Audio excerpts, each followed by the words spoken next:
KO debate series. We lit tonight. Y'all come through, man. Y'all know how we gonna show up and show out. See y'all all in the building.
Yo, what's happening with y'all, man? Salute to everybody in the building. It's your boy KO, and we back with another episode of Knockout Boxing 86 TV.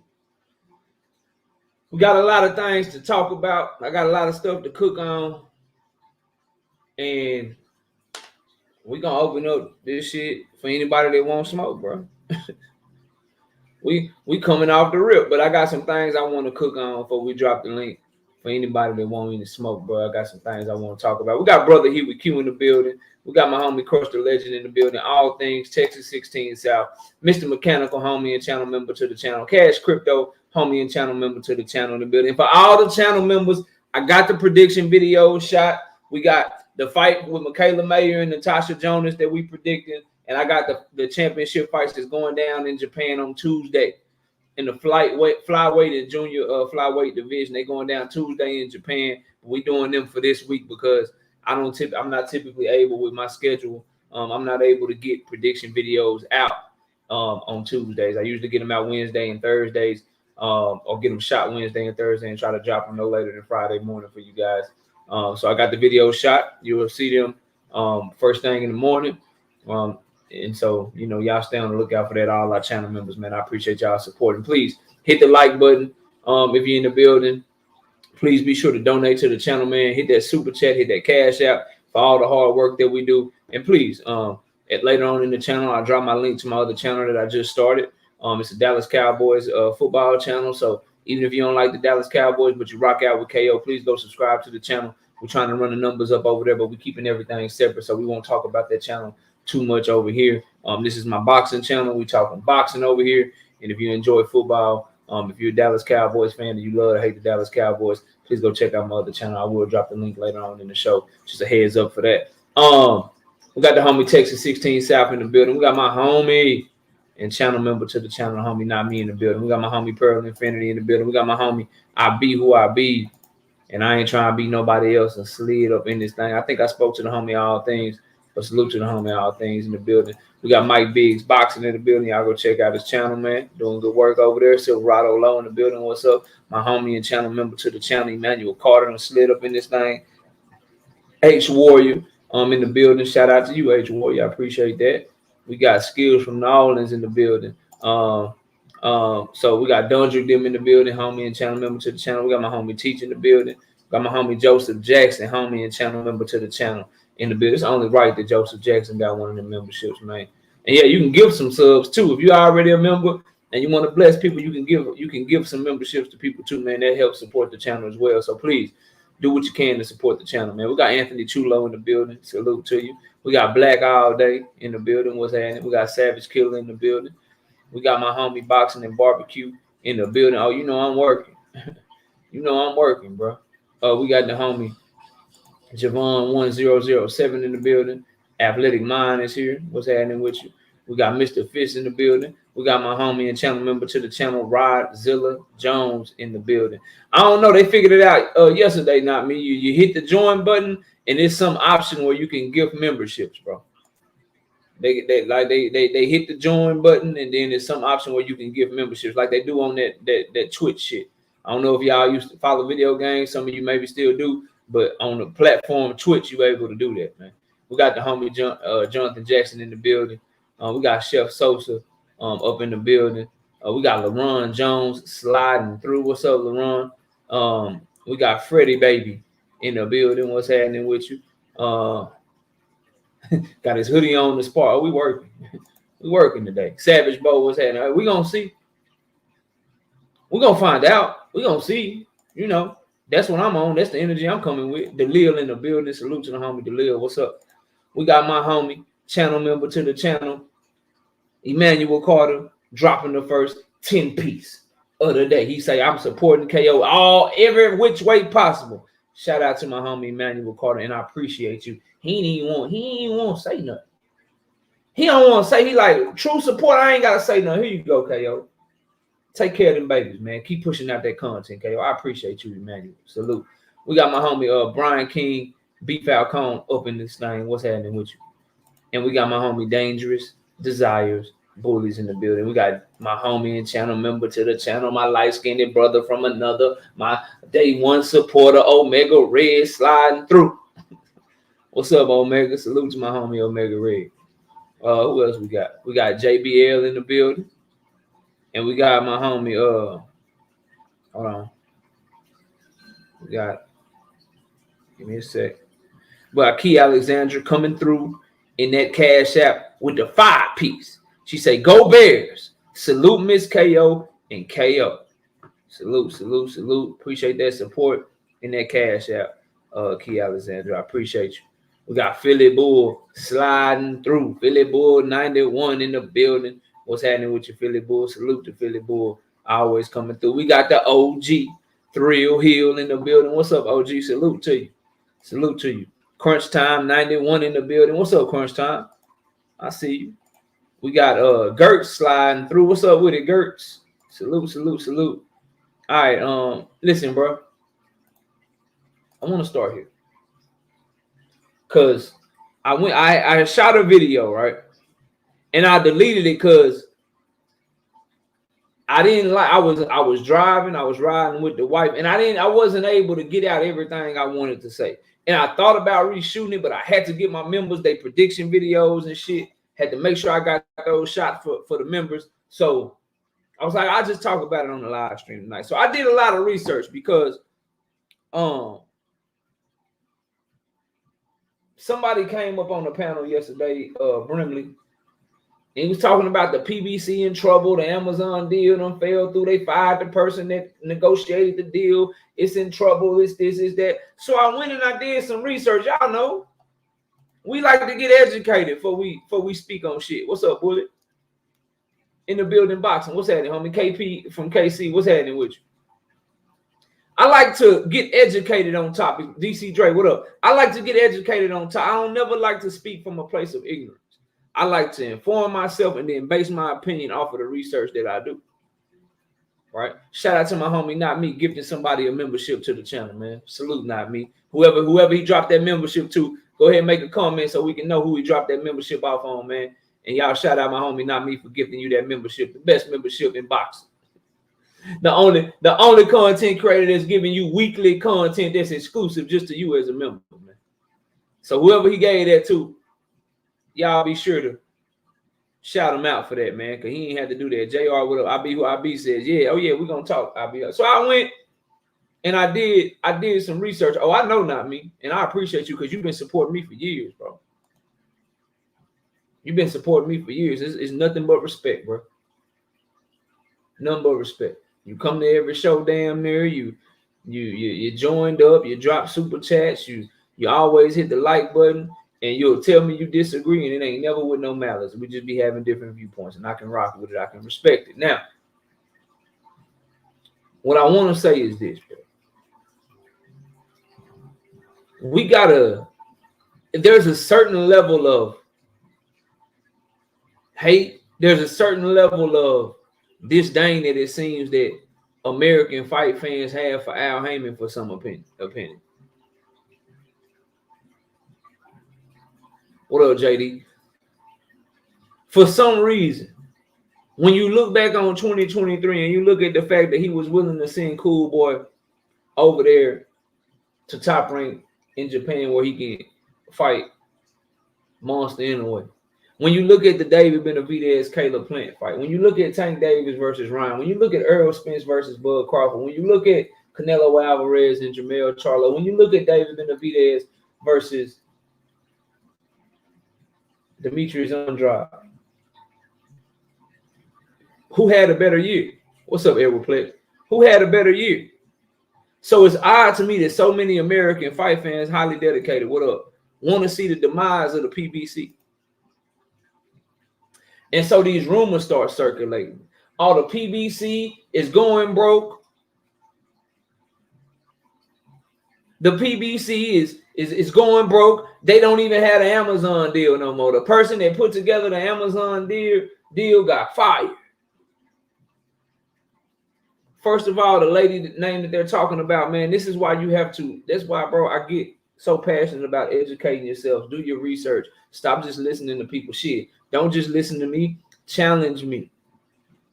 Go check and see if what I'm telling you is true. Go check if there's any facts behind my data. I haven't, Key Alexandra. I'll go over there to the Rise podcast one day and ask about it. Matter of fact, I asked the homie Deem about it. Deem was in here yesterday. He might be in here tonight. I asked Deem about it.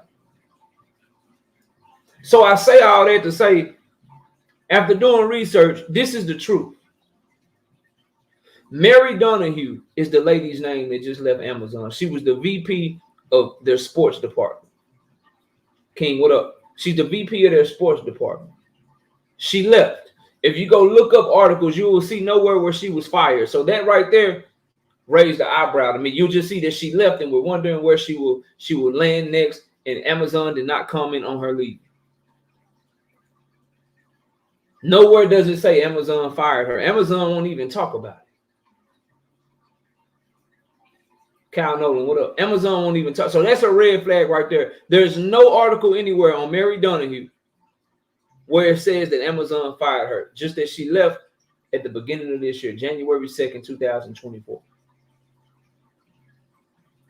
Upon further research, you'll see and you'll find out that there's a longtime executive. She was hired to be the president of their sports marketing strategy. She was the one that brought the UEFA Premier Soccer League over to Amazon Prime.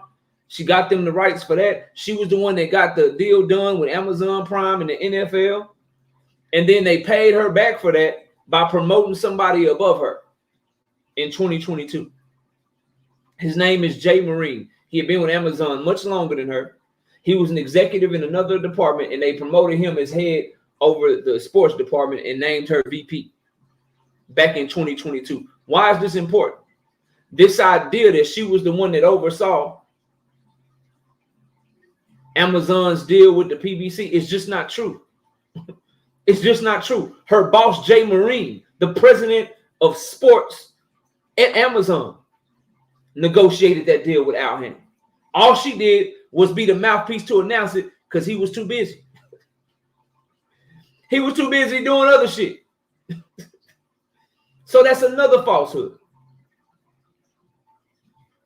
So this idea that people are saying, that she was the one that oversaw the contract and she did the negotiations for Amazon Prime and PBC, Premier Boxing Champions, that's cap. Jay Marine is her boss. Go look it up, bro. It's like, that's why I don't be understanding you boxing fans sometimes. I just gonna keep it 100% real with y'all. I don't understand you sometimes because all I did was go look the shit up. It's public information. They got a whole article on Variety magazine about it, explaining all this shit to people. Fact is, Meaty Riley, my homie and channel member to the channel in the building. What's up, Ronnie Bravo, my other homie and channel member to the channel in the building. The fact of the matter is, she didn't oversee shit. People just so stupid. Oh, she the one that announced the deal, so she must have did all the negotiating and shit. She must have did all the negotiating and shit. Really? Really? Not her boss? So the sports department for Amazon signs a multi-year, multi-million deal with the PBC where they're going to have the rights to distribute their free fights. They're going to have the rights to distribute their pay-per-view fights. They're going to get together an entire crew of broadcast team to broadcast their fights. They're going to also get a documentary going where they can cover all the PBC fighters in their upcoming fights behind the scenes. Amazon deal did a multi-million, multi-year deal. And the department that did that deal, the person that was running the department that's really responsible for running that department, it wasn't him that made the deal. It was her that made the deal. And since she made the deal behind Amazon's back, she got fired. To further prove my point, isn't it funny that today that it has been announced that PBZ and Amazon will be rolling out their first fight that's going down March 30th? Timing be everything, bro. Isn't it funny that as I do this research and bring these facts to you today, 1 hour before me starting this live show, 1 hour before me starting this live show, they announced that Premier Boxing Champions and Prime Video will be debuting on March the 30th. And that an announcement is coming soon that the fight's going to be on pay-per-view. Isn't that funny? I'm kind of mad that I didn't drop the video when I shot it, because everything I'm telling you right now, I did this shit and said this shit on video before this announcement got made. It would have made me look even more like Nostradamus, bro. It would have made me look even more like Nostradamus, bro. So now that they've announced that their first fight is going to be on March 30th, now that you know, I think it's more than likely she probably left because she didn't like them promoting somebody that didn't have her experience over her. Let's just really have a conversation, since we want to talk this corporate shit. How women get done in corporate offices, bro. She did all that work. She got them the NFL and she got them the UEFA Soccer League. She got them the European rights for the goddamn soccer league. She got them NFL Thursday night football, and then they promoted somebody over her that didn't have the experience in the sports world that she had, all because he'd been with the company longer. Maybe that's why she left. maybe that's why she left. Just taking a guess. Just taking a guess. That woman was at, if you go look at Mary Donahue's profile, that woman was at ESPN for 17 years. Victor, what up? Was at motherfucking ESPN for 17 years, and this dude Jay Marine was working in completely different departments. And he just come take over the sports department in 2022. Maybe that's why she left. Maybe that has something to do with it. But now let's tie it to Al Heyman and say that the PBC's deal with Prime Video is falling through. It and fell through. So the deal fell through, and PBC just kept the shit up on their Twitter. The deal fell through, but PBC got dates blocked off for March and May and all that shit. But the deal fell through. Y'all have to stop that, bro. Y'all got to stop that shit. Timothy Stoudemire, what up?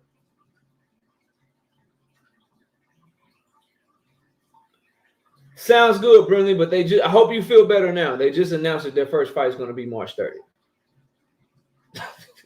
I hope you feel better now, bro. I hope you feel better about the Prime and PBC deal. And as far as the lady getting fired, Mary Donahue was not fired. She left. So I don't know who told you that, where you got that from. We all got Google, man. we all got Google, man. That's not sad, Exile. They just signed a deal in December. They got to get a whole broadcast team together. They got to get a whole they got to get an entire the documentary team together. They got to hire people, bro. They opening up a whole new department. Hey, Dean, Key Alexander was asking about Chris Trucker earlier. Have you heard from him? Dragon Fang, what up? People asking about Chris Trucker, man. Let him know. People wonder if he's okay, man. We wish him well. Maybe he just been busy working, but I know y'all talk behind the scenes, bro. But they were just asking about Chris Trucker. I ain't seen him in a minute, man. We hope all is well with him. So there's that, bro. The deal is fine. Everything's good. Everything's good for those of you that were worried, bro.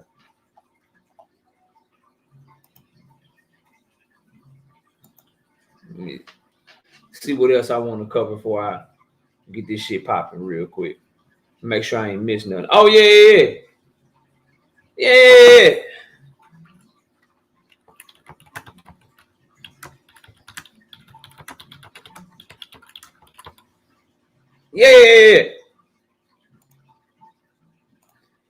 What's up with this shit? Y'all read that screen. What's up with that shit, bro? Let me go find this shit real quick, bro. Hold on a second. What's up with that shit right there, man?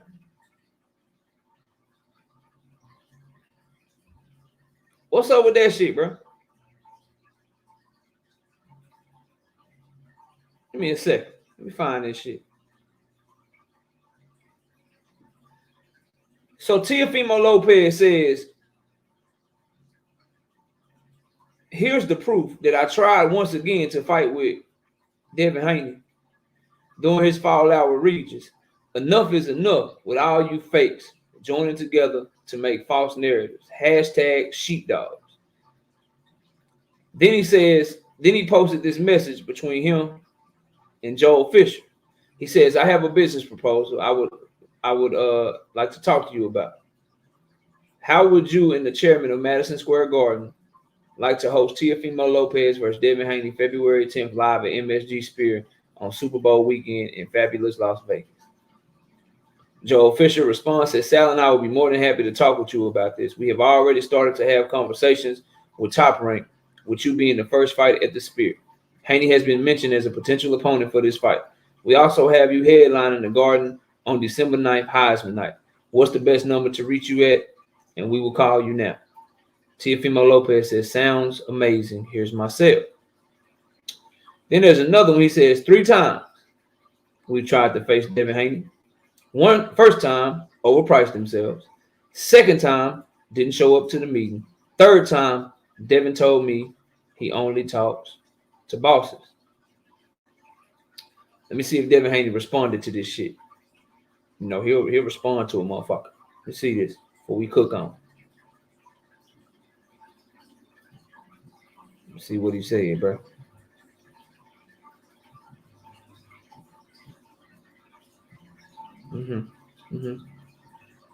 Let's see. He's laughing at some shit Cameron and Shannon Sharp said. Then he said, then he told Ryan Garcia, you scared to death of me. Okay. So he ain't responded to this shit yet. This shit from Teofimo Lopez was like 4, 5, 6 hours ago. What y'all think, chat? What y'all think about this shit? I'm going to give y'all my thoughts in a minute, but what y'all think about this shit, man?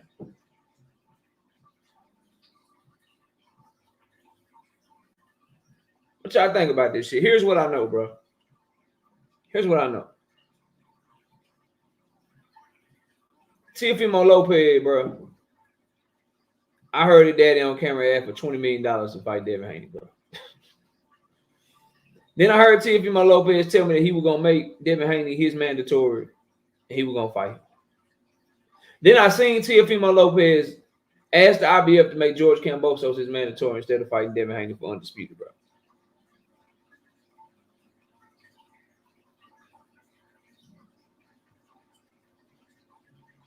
I don't believe shit Teofimo said, bro. I don't believe nothing he said, bro. He going like I need more. I need Bob Arum. I need somebody that represent him to come out and say something like that, bro. You can't trust what he said, bro. He'll retire on your ass, tell you he done with boxing. He'll ad for $20 million when he only putting 5,000 people in the arena and shit. You can't trust Teofimo, bro. And I seen him on camera acting like he ain't want smoke. Nah, bro.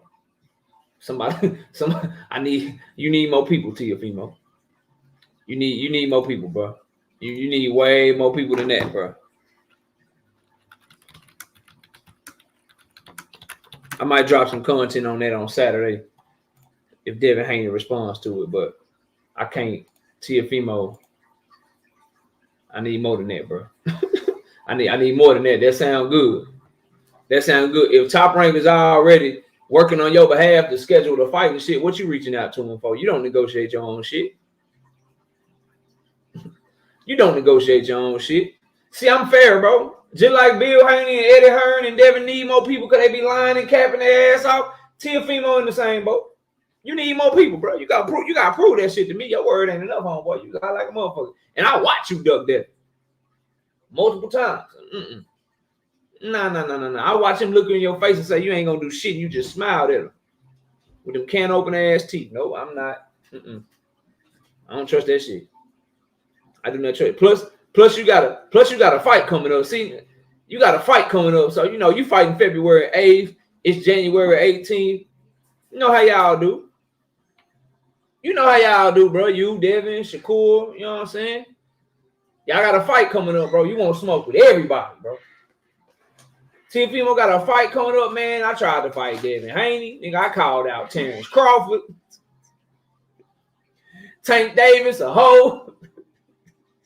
I got a fight coming up. Let me let the world know that I'm fighting Jermaine Ortiz. I'm fighting Jermaine Ortiz. But let me talk about how I tried to fight this other shit, man. Say, look at Gervonta Tank Davis IG. Hold on. What's going on the IG? On the IG shit, bro.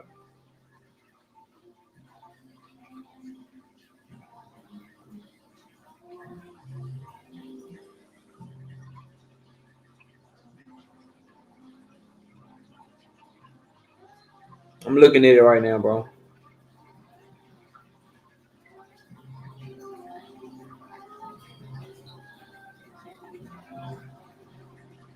I see him putting in work. Is that what you're talking about? I was gonna talk about that anyway. That's why I got Gervonta that most recent pick swipe right. Oh, that motherfucking ankle monitor.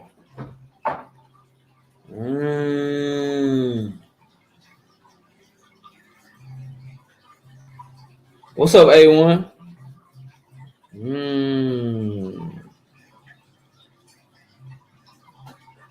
Yeah, I mean that's par for the course though, bro. Shout out to GM with the 5-piece in the super chat. Oh, that's what y'all call that shit, bro.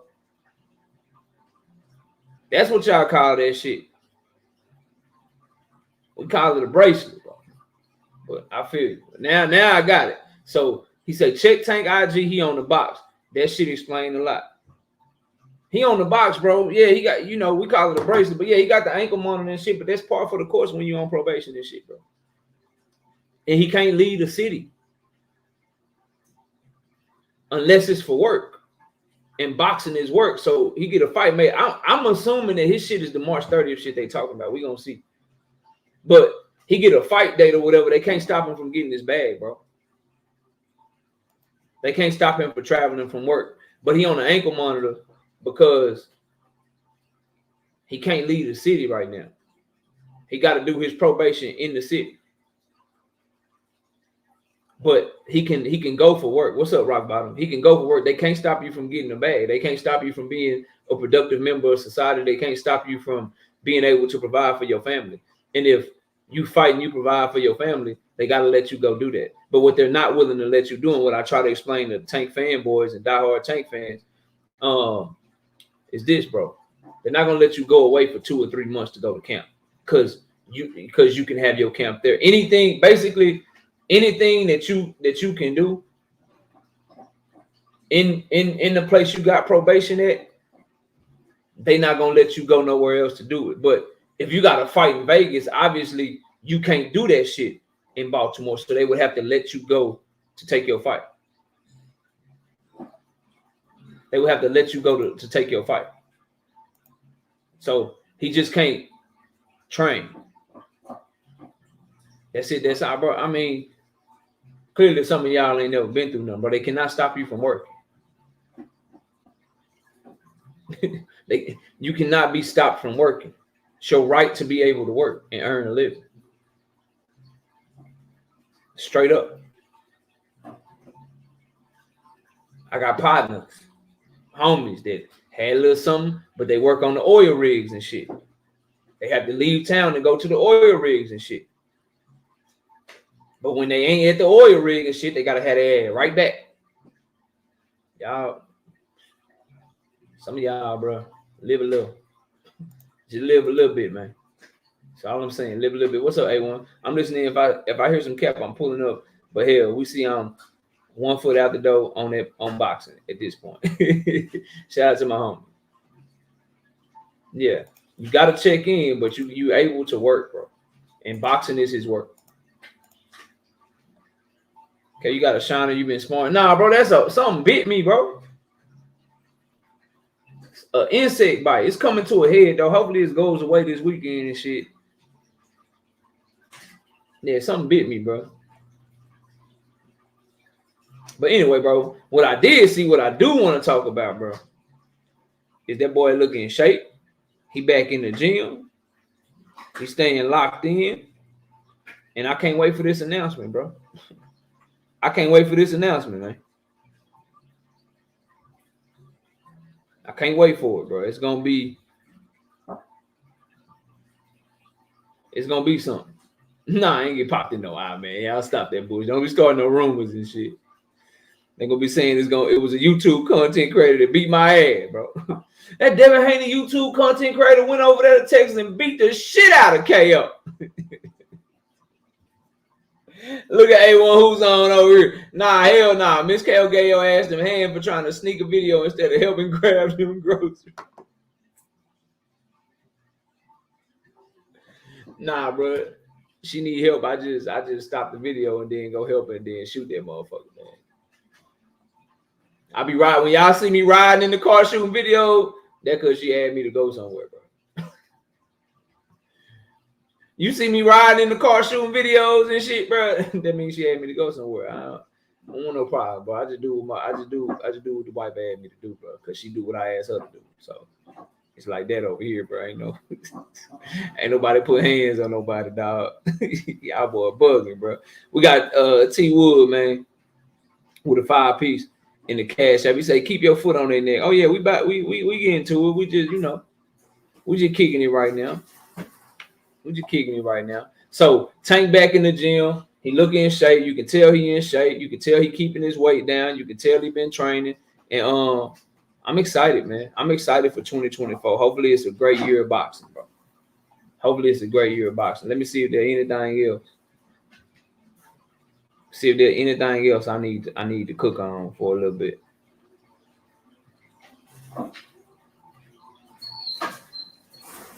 Team Archie Turbiev had something to say about David Benavidez I want to talk about.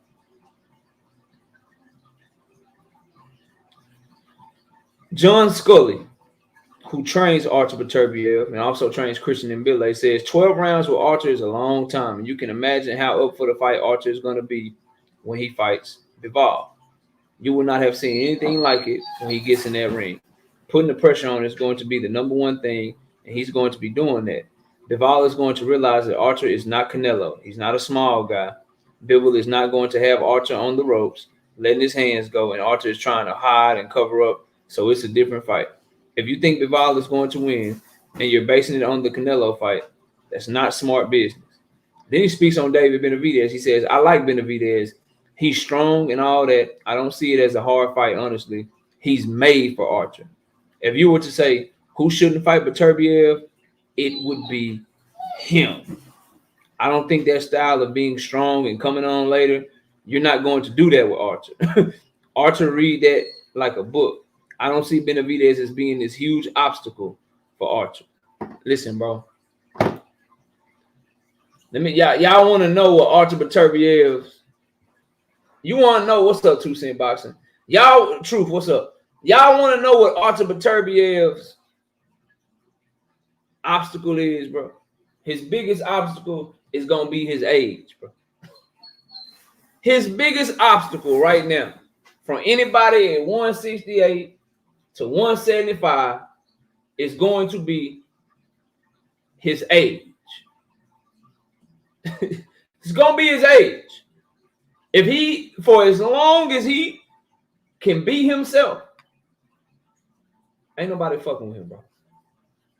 I'm telling you right now. Listen to me and heed my words. That man timing and his jab and his boxing ability is way better than you think. It's literally only one. It's one Russian box. Russia is one. Like you got America, you got Cuba, you got Russia. Russia is one of the top 5 amateur systems in boxing history. Artur Beterbiev has an argument for being the most decorated Russian amateur. It's Sergey Kovalev, Artur Beterbiev, and Dmitry Bivol.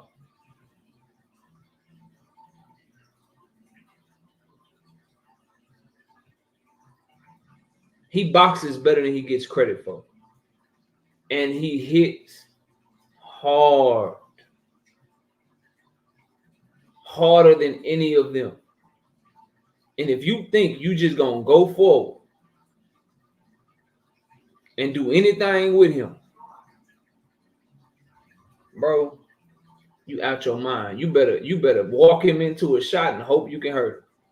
You better stick that jab in his belly, stick that jab up top, pivot around, fire off with your brick hand and hope you catch him with something to hurt him and then stop.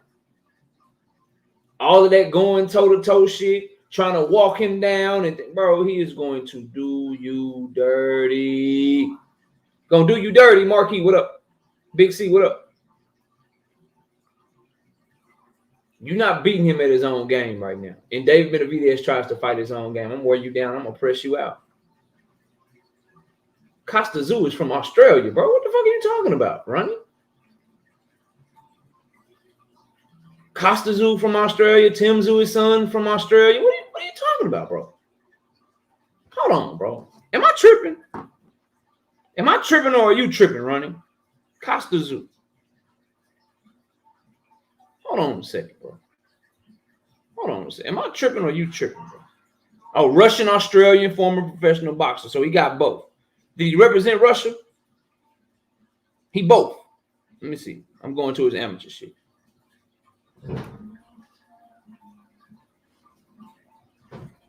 Okay, yeah. He Russian, Australia. Okay, Ronnie. Yeah. Appreciate that, bro. Appreciate that. I'm like, dog. But can we count him? Because he claimed Australia, bro. Can we count him, though? He claimed Australia, bro. He said he repping Russia. I don't know. Australian people love him more than Russian people, man. But I got you. Yeah, you can throw him in there. We got watch for the hook. 5 peeps in the super chat. Benny will out punch Beterbiev. His hand speed, stupid. His defense is not.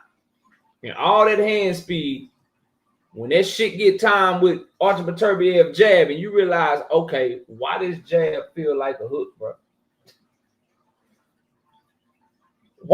Why my eye swollen and he just landed a 6-inch jab? Why do I have a black eye already? Artur Beterbiev make motherfucker do the Chris Tucker. Which one of y'all hit me? which one of y'all hit me? Nah, bro. Nah. You're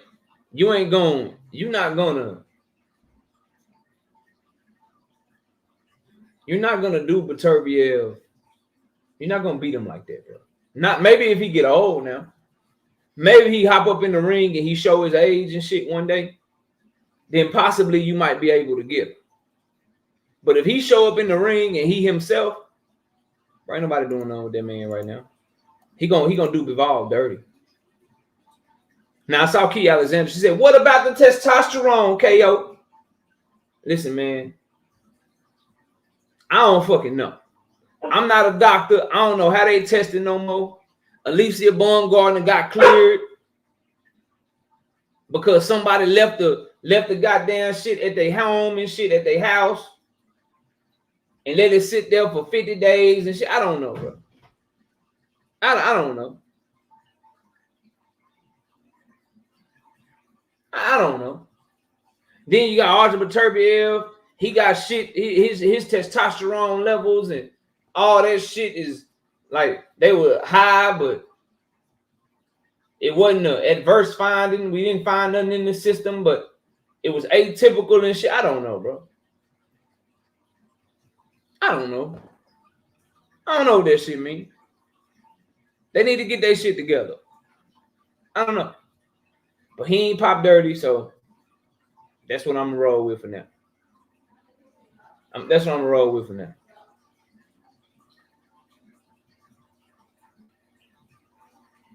More money, more corruption, says Brian King B. Falcone. I like Bernard versus Smith. Beterbiev going to land an overhand right, and Benavidez is going to get on his bicycle. It ain't even gonna be that. When he hit you with that jab, when he hit people with that jab, adverse is dirty. Atypical is not, is what my understanding was. When he hit you with the jab, it make you rethink your life.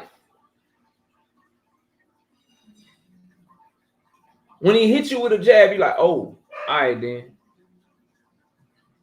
Well, I guess I need to box then, because if that hurt, I don't know what to do. And he don't care where he hits you. He'll punch you in your elbow, your shoulder, your forearm, whatever he can hit. And dudes just, they crumble under his power. It's just, you're not going to beat him if you're a pressure fighter. He's the best pressure fighter in boxing. So if y'all just going to meet in the middle of the ring and you got Dave Benavidez coming up to 175, if y'all just going to meet each other in the ring and both of y'all is going to be like, I'm coming forward too. I got Archer, bro. I got Archer. Ask yourself this question. Caleb Plant fights Archer Beterbiev. Is it going the distance? Darrell way past his prime. Way past his prime. Is that shit lasting as long with Archer Beterbiev? He says Marcus Brown was beating him. Truth, stop it. Marcus Brown was beating Archer Beterbiev.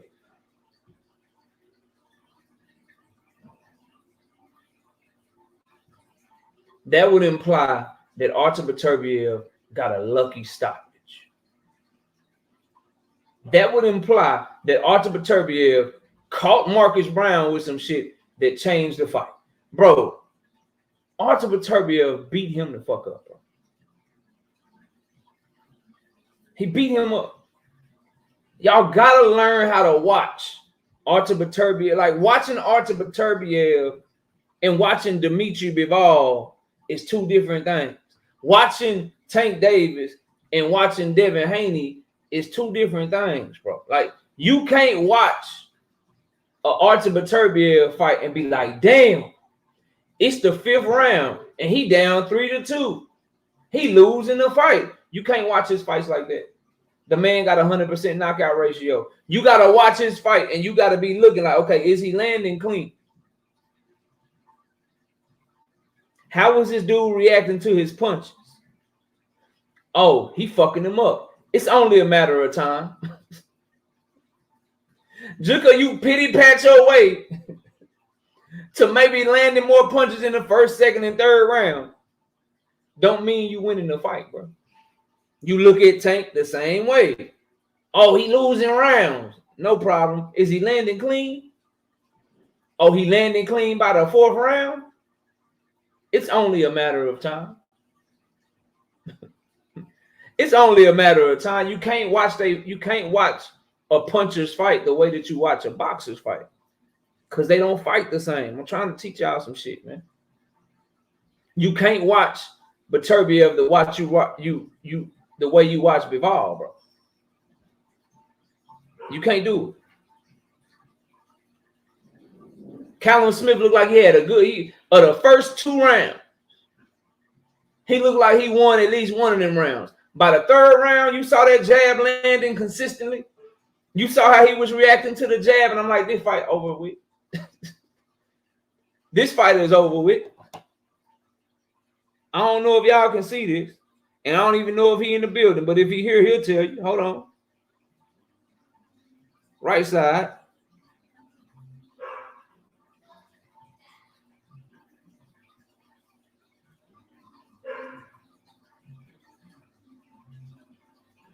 I told right side when we were watching Beterbiev fight, I said, there's 1-0 Beterbiev. He said, agreed. Beterbiev with the 9th round stoppage. Then we both gave Callum Smith the 2nd round. He said, I got it 1-1. I said the same. Then after the 3rd round, right after the 3rd round, I said 2-1 Beterbiev. He might stop this man with a jab. UKI in full effect. That's after the 3rd round. You can tell when the motherfucker about to get the stoppage. What my homie T say, he said, why you not talking about Anthony Yarde? Same thing. Yarde put up a better fight than Callum Smith, and he caught Archer with some shots, but he was getting caught too cleanly. Listen, when it comes to Archer Beterbiev, if I see him catching you cleanly, he winning the fight to me. Until he don't. Until somebody go in there and they can take clean punches from him, and then they last. Or they weather the storm, and then they get to turning up on his ass. Sorry, bro. Anthony Yarde landed good shots on Archer Beterbiev. But Archer Beterbiev was landing on him too. That's all I need to see. Fight's over. Fight's over. No, O'Shaquie wasn't. O'Shaquie, no, bro. No, we did not know. We did not know O'Shaquie was getting the stoppage, bro. No, it didn't look like that. He turned up late in the fight. Archer Beterbiev start turning up on your ass round 3, round 4, and O'Shaquie Foster don't punch like him. How many fights O'Shaquie Foster got? How many fights he got, bro? O'Shaquie Foster got 23 fights. Archer Beterbiev got 20 stoppages. Bro. It's not the same. He said Anthony Yarde was up on the cards when he got stopped. Yeah, but I don't watch Arthur like that. I don't care if you're up on the cards when you're fighting him. That don't mean you're winning the fight. To me, the way that it lets me know you beating somebody like Archer is if you're keeping him from landing on you. If you're up 5-0 on the cards to him, but he's catching you cleanly in the 6th and 7th round, it's only a matter of time. You ain't winning the fight. It's only a matter of time. If you're up 3 rounds to 1 on Tank, but he's hitting you cleanly in the 4th and 5th round, and he done got his timing down, and now he's able to hit you when you want to, it's only a matter of time. I don't give a damn about you being up on the cards, bro. That doesn't matter to me, bro. What I'm saying is, when you fighting against a puncher, it's not about being up on the cards. It's about what's your defense looking like. Because a puncher can let you get off on them if they feel like they can take your punches. Because they know that they only need one, or they know that they can wear you down and break you down. So if you hitting me, maybe you land more than me in rounds 1, 2, 3, but I'm still getting my shit off. Maybe you landed 20 punches, I landed 15, but my shit hurt worse because I hit harder than you. So I'm gonna break you down eventually because I believe in my power that much. That's how Archer Beterbiev fights, bro. What's up, Miss Just Do? I see you in the building. So that's where I'm at with Beterbiev. I say all that to say I don't think Benavidez can beat him, and I think Bivol is in for some trouble. Archer Beterbiev is the type of man from the Caucasus Mountains and shit. It's something different. You look at Khabib in the UFC, it's something different about the way he trained, the way he carry himself. It's straight religion and straight boxing and shit. And he seemed like the type that when he really want to turn up on you, it's nothing you can do about it. It's nothing you can do about it. I really hope that they make Dimitri Bivol the favorite in this fight.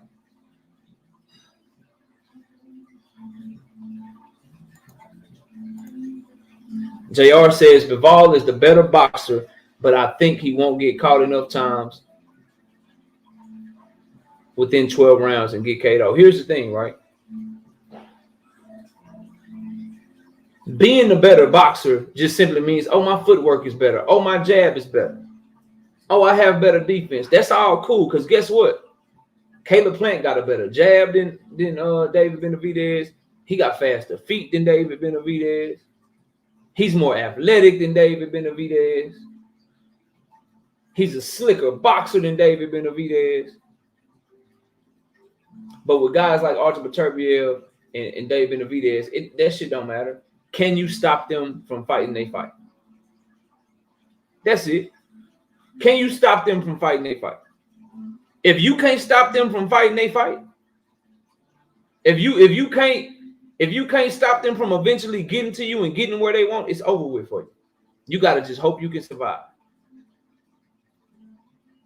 Southpaw Killer says now Beterbiev hasn't fought a fighter with Bivol's defense. I don't think so. That's not what I'm saying. I know damn well this for sure though. Bivol ain't fought nobody like Beterbiev.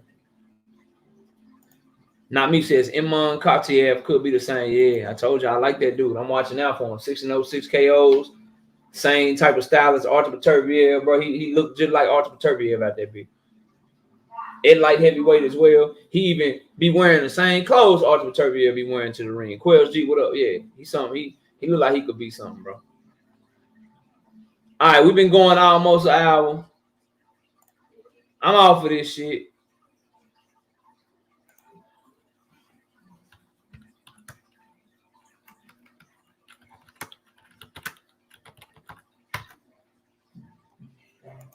I'm off of this shit. I'm off of it. Give me a second. I'm off of that shit. We done had some fun. I'm off of that shit. I don't want no. This ain't no panel.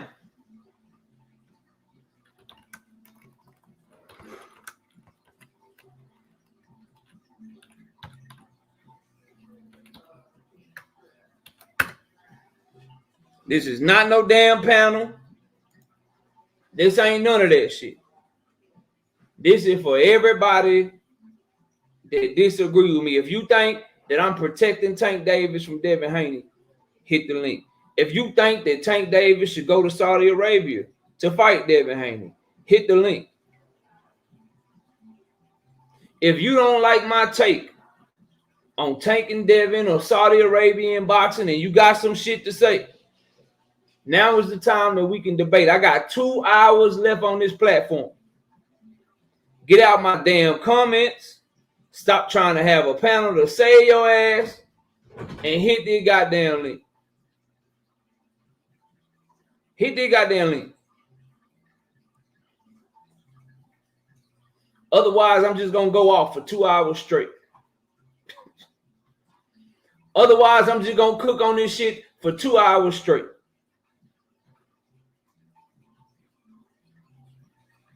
Don't get quiet. Don't start acting like you ain't here.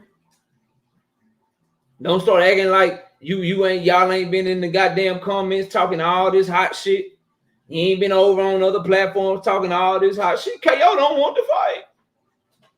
KO, you don't want to fight. You protecting Tank. KO's a Tank-a-maniac. He's a Tank fanboy. He don't want to see Tank versus Devin. All right, cool. No problem. Hit the link. The fuck taking so long, bro? What the hell taking so long, bro? So many people got so many things to say. Anti-KO videos and live streams popping up left and right. You motherfuckers watching right now. You watching right now to wait to see what my take is. Wait to see what I'm doing so you can take notes and try to come up with a video to combat what I'm saying. Please hit the link. KO, Tank and Devin fight. Do you want the KO or Bill to throw in the tag? Don't matter to me. I want them to both be at their best, and I just don't want no excuses when Tank do what the fuck he gonna do to him. That's all.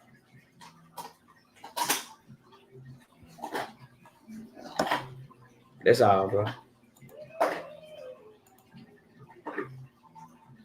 That's it. That's all.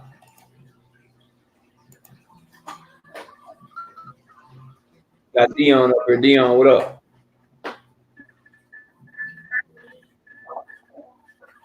Dion, what up?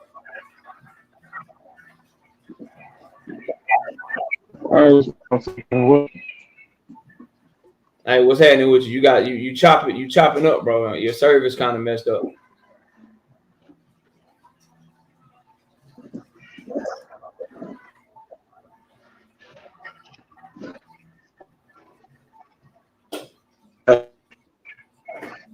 You gotta get a little bit. Say something again.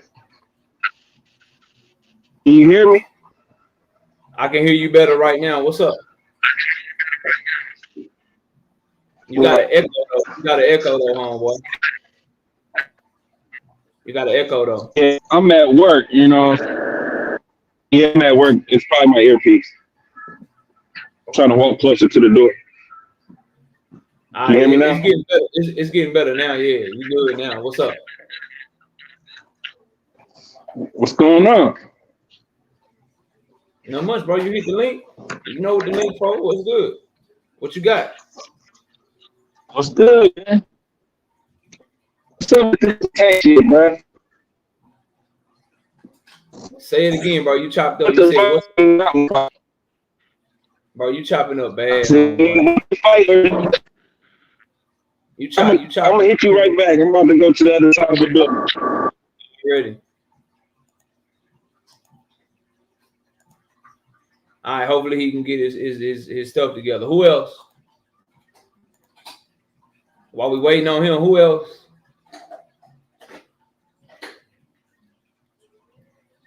Who else?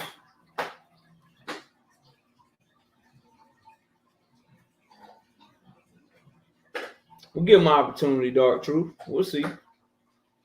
We'll see. King says he ain't serious. Now we'll give him an opportunity. He said he's going to the other side of the building. Who else?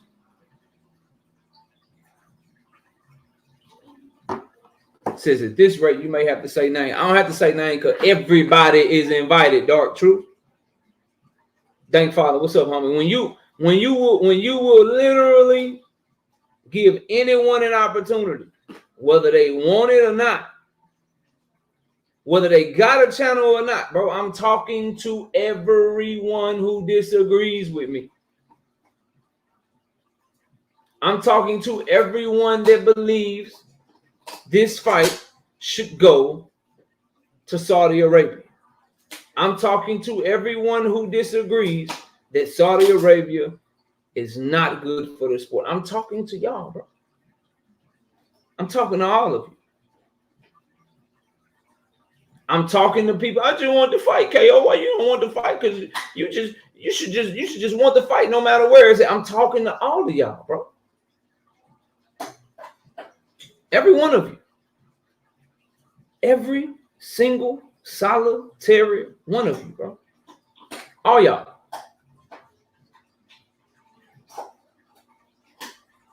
All of y'all. And I'm trying to give you an opportunity because I don't like to just be up here cooking and shit and people can't defend themselves. I don't like to do that. I like to give people the opportunity to come holler at me. Truth is saying he'll pop up. In the meantime, I'm just gonna ask the chat some questions.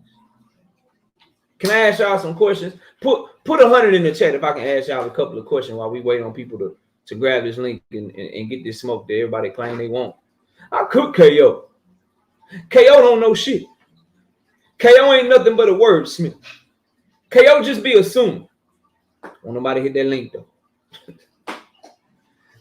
When I say it's open panel, they come running up. When I say the panel is open, they run up this motherfucker. Soon as I say,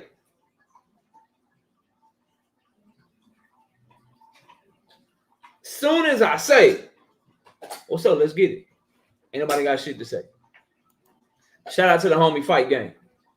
5-piece, no biscuit. He said they don't want smoke with hoodie KO. It could be hoodie KO, water KO, jacket KO, hat KO, no hat KO, Dallas Cowboys KO.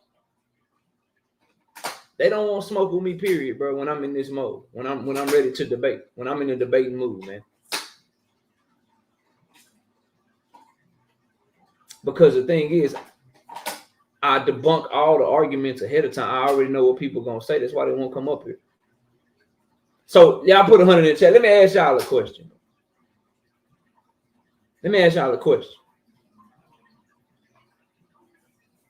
I know, Pearl. The longer this shit drag out, Pearl, when we come back on Monday and people get to talking spicy and shit, you can be like, nah, bro, KO was live for 2 hours straight waiting on smoking. Nobody hit that motherfucker. KO was live for 2 hours straight and then nobody say shit. But let me ask y'all a question while we waiting on people. I got a few questions that I'm just wondering if people got answers to, straight answers, you know. Don't beat around the bush. Don't go around the mulberry bush with me and shit. Just a couple of questions. Why Saudi Arabia don't want Devin Haney over there without Tank Davis?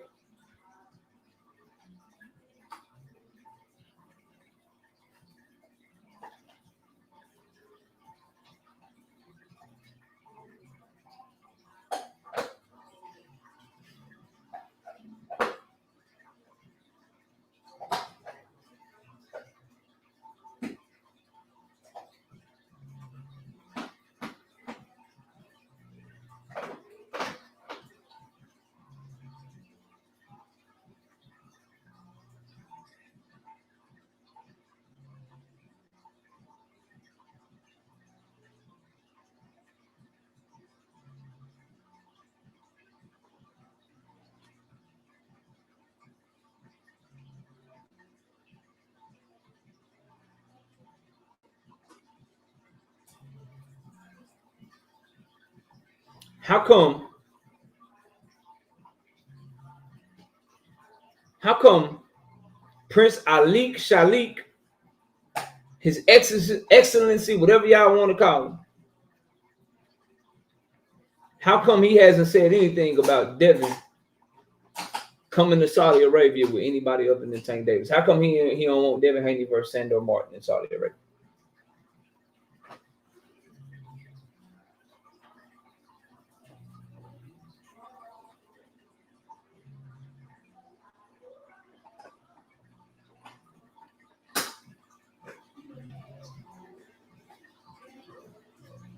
So I can't get no answers. I can't get no answers, bro. Here's the truth of the matter. Here's the truth of the matter. They really want Tank. They could give a fuck about Devin. They really want Tank. They don't give a fuck about Devin, bro.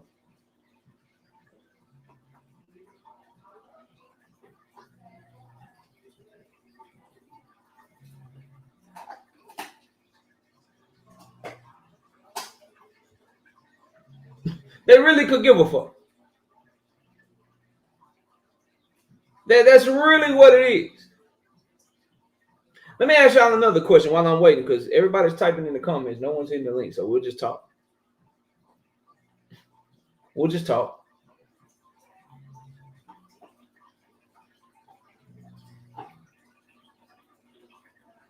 How come the only people that's trying to go over to Saudi Arabia to get a bag of people that can't sell here in America?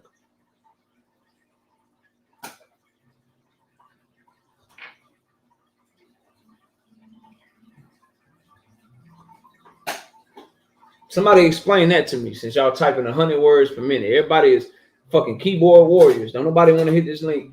Somebody answer that question for me, please. I'm going to roast y'all ass all goddamn night. How come the only motherfuckers that want to go over to Saudi Arabia are promoters and fighters that can't sell here in America? How come?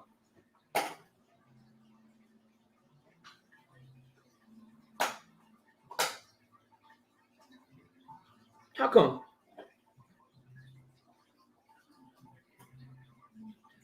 How come?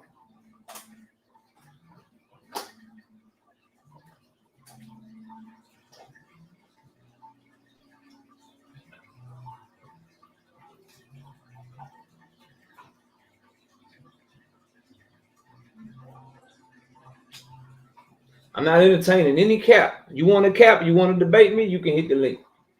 I'm only entertaining straight answers. Straight answers.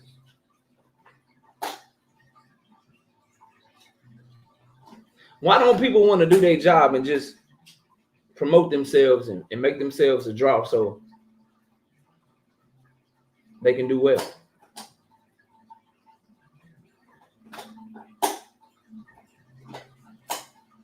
Why is that, bro? Explain to me why the person who actually has made themselves a star should leave to go fight someone in another country because that person is not a star. Somebody explain that to me, bro. I have so many questions. I have so many questions for you guys. Explain to me why it makes sense for Al Heyman, who is kicking Eddie Hearn's ass over here in America. Explain to me why Al Heyman, who is kicking Bob Arum's ass over here in America. Explain to me why on the first year of his fucking multi-year, multi-million-dollar agreement with a $1.5 trillion company. Explain to me why he should have his cash cap, who's generating all his revenue, go to Saudi Arabia.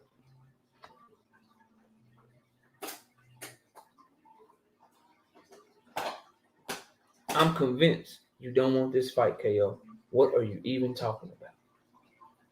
Hit the link. I'd love to tell you what I'm talking about. I'd love to tell all you guys what I'm talking about. I would love it. But you feel safe in the comments, so y'all won't hit the link. Y'all won't hit the link.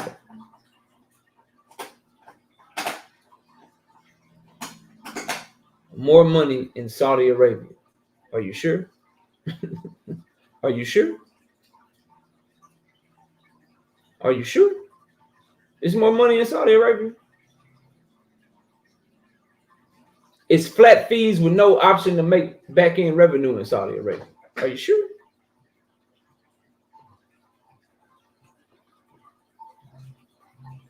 Are you sure?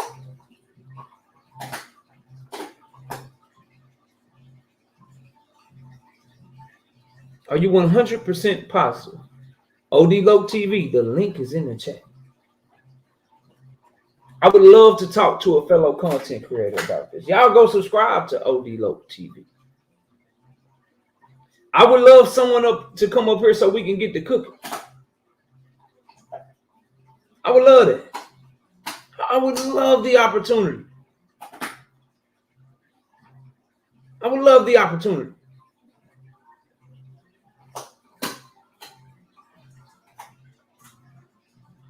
To cook what you got. Here's a tough question. Here's a real tough one, right? Here's one that's gonna make some of you mad.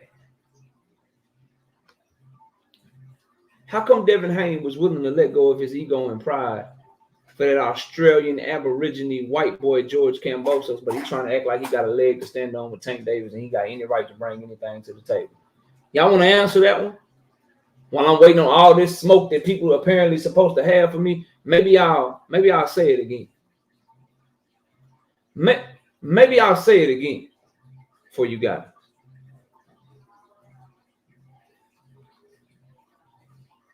Maybe I'll say it again, man. How come Bill Haney, Devin Haney, Team Haney was willing to do whatever they took, but they were begging, boy. Hey, man, don't let them rob me of this opportunity, man. Y'all know I deserve my shot at Undisputed. I'll take the same deal Loma took, please. I'll sign a 3-fight deal, please. I'll fight you again in Australia, please. Please, I'll do it. Just give me the opportunity. Please, man, I deserve this shit. Then you get Tank Davis in front of him. Man, nah, man, 140. Gotta have it at 140. I need the same money Ryan got. Matter of fact, we got the Saudis. Let's just go get it over there in Saudi. Why? Why so much humility and so much humbleness for Camboso, for so much arrogance and bravado when it comes to Tank Davis? Somebody explain that to me, please. What's up, True? What's going on, KO? So before I'm not here to defend Devin Haney or that point or anything as far as that's concerned. I do believe that Devin is using the Saudis as a potential duck to get away. However, and this is where I'll disagree with you on, if because Turkey just did an interview with DAZN and he did say that he does want the fight. So now there gives more validity that this fight could actually happen. And I know necessarily wanting to see it over here at an American audience, but if one, Tank is going to get the bag, two, we're going to get the fight, I don't see how we can be against that. Is Tank gonna get the bag here in America? It depends what you consider a bag. Will he get paid millions of dollars? Yes. Is he Will gonna he get paid the same amount that he would over at Saudi? No. How do you know that? The amount that Is there a chance if Tank and his team are running the show, don't they charge more for pay-per-views than DAZN? Correct. But you know the difference? You know the difference between the two? If Tank and his team are running the show, so they charge more money. If Tank and his team are running the show, haven't they shown a track record that they're able to do way better live gates than and actually make money off an event better than the Saudis have?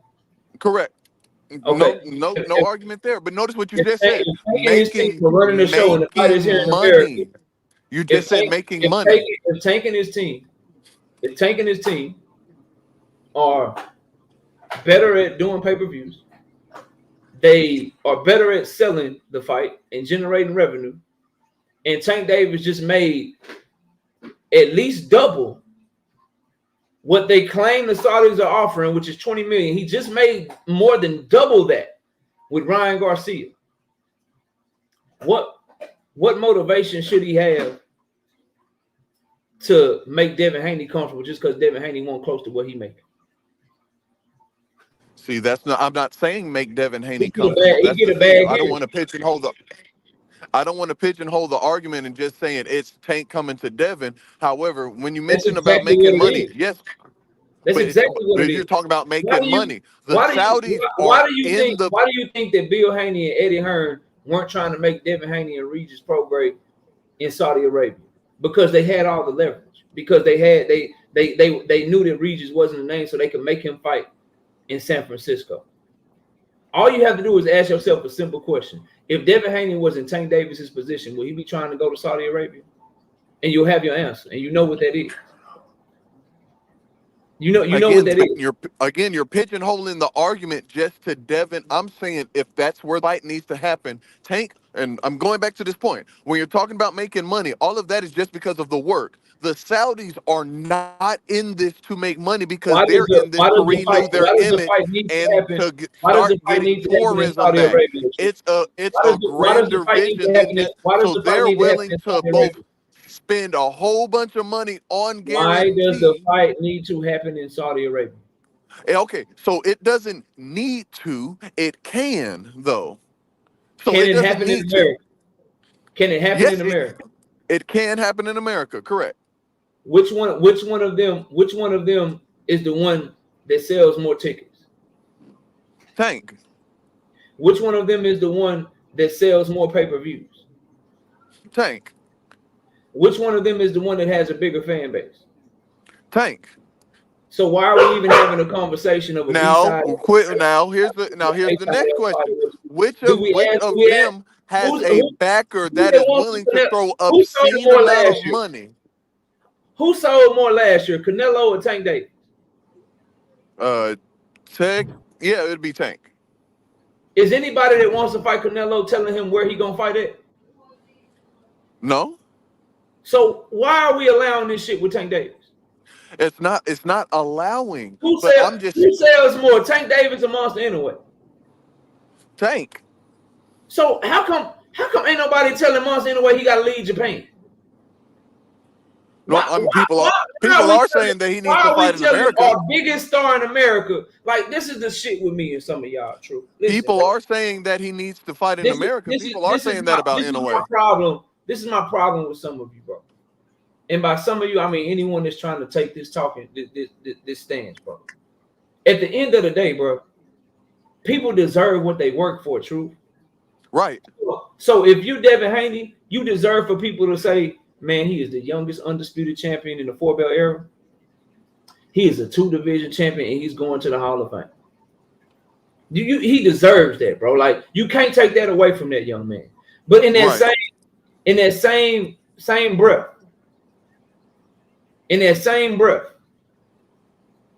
you can't take away all the work that Tank and his team have done, bro.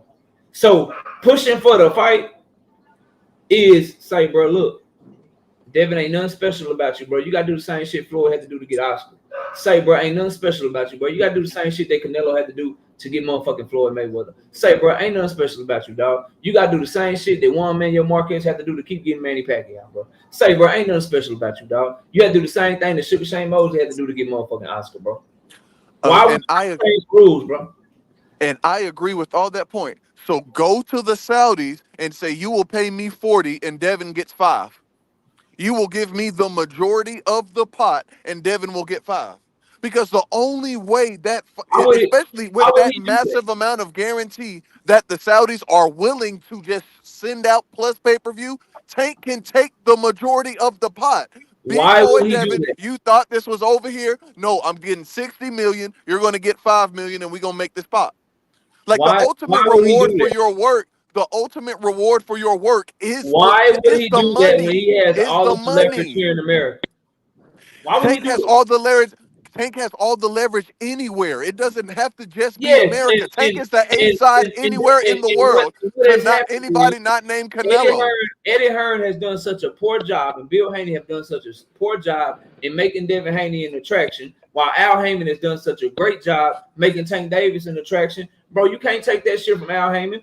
The Saudis not taking it. Tank is the A side to the entire world, not named Canelo. I think that's a great job. Al Heyman is gonna run that fight, bro, because that's what they should, and he can.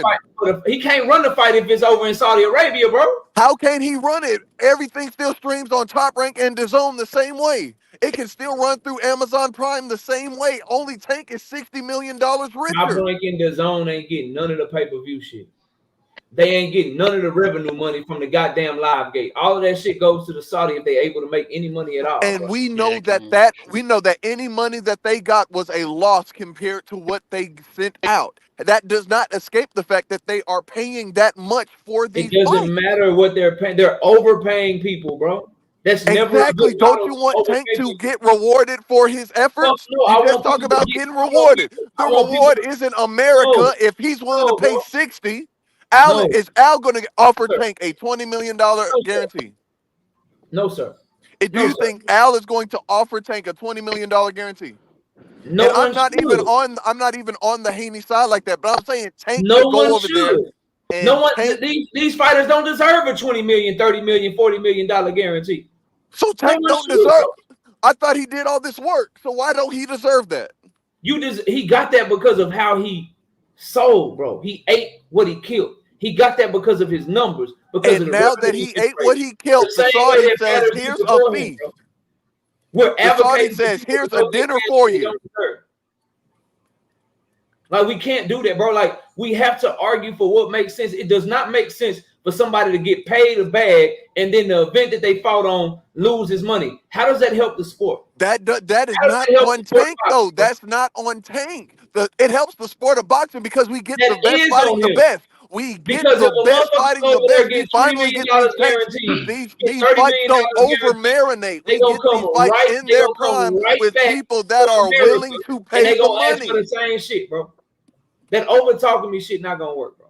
Like I hear you, but it's not gonna work. At the end of the day, the prudent thing to do, the thing that's best for the sport of boxing is for people to get what they work for, not a penny less, not a penny more, bro. Tank Davis has fans that are loyal to him. To ask him to have the biggest fight of his career where the people that have supported him his entire career can't show up, that shit is nonsensical, bro. to even act like somebody like Devin Haney has any leg to stand on and try to dictate shit to him. And oh, my people gonna put up the money for the fight. We gonna fight in Saudi Arabia. That shit makes no sense. My beautiful wife, Miss KO, in the building. That shit makes no sense, bro. You can't make it make sense.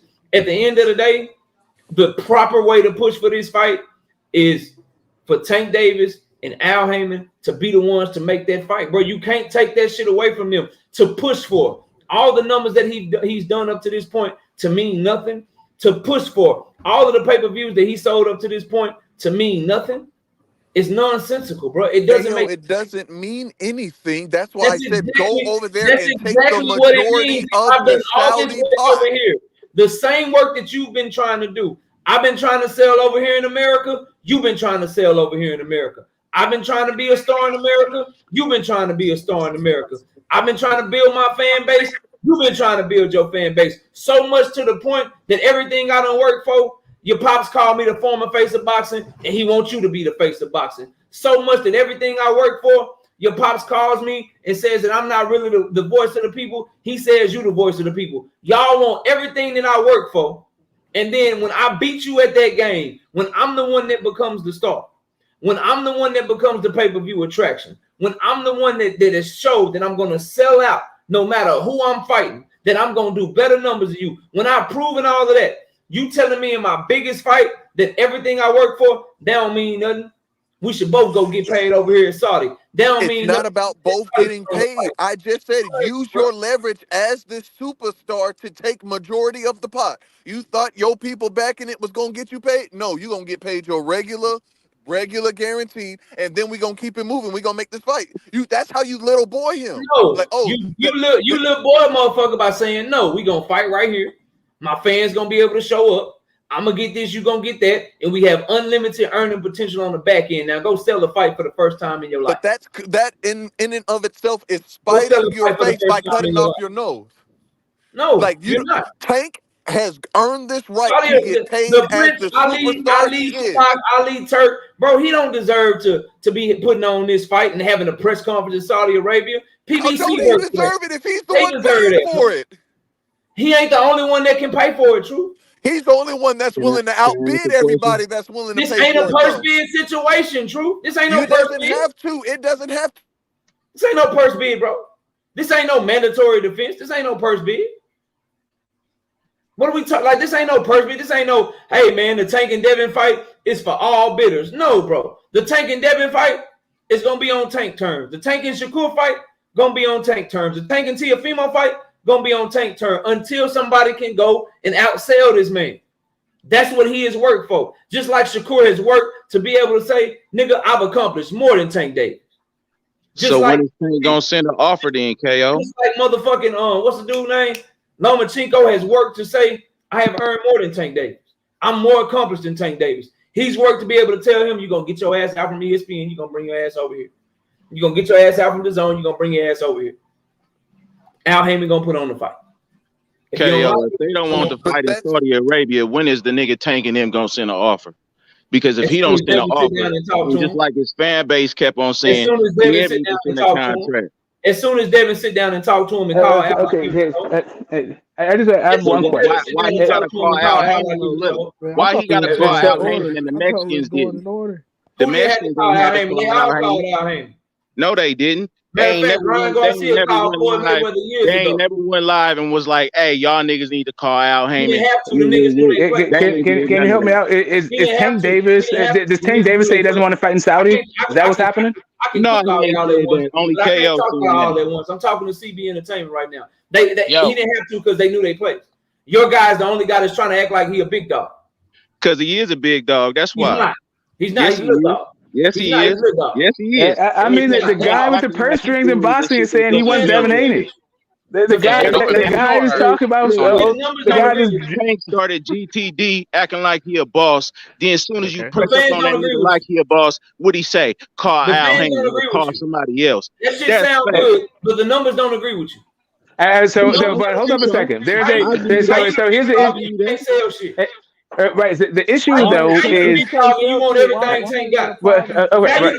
How you the big dog and Devin Haney ain't never sold his own fight without mentioning Tank name? How you the big dog? No, nigga. Every time Devin Haney got a fight, all of a sudden Tank want to How you the big dog? Devin Haney was at 135 for 5 years calling out Tank. That nigga never said nothing.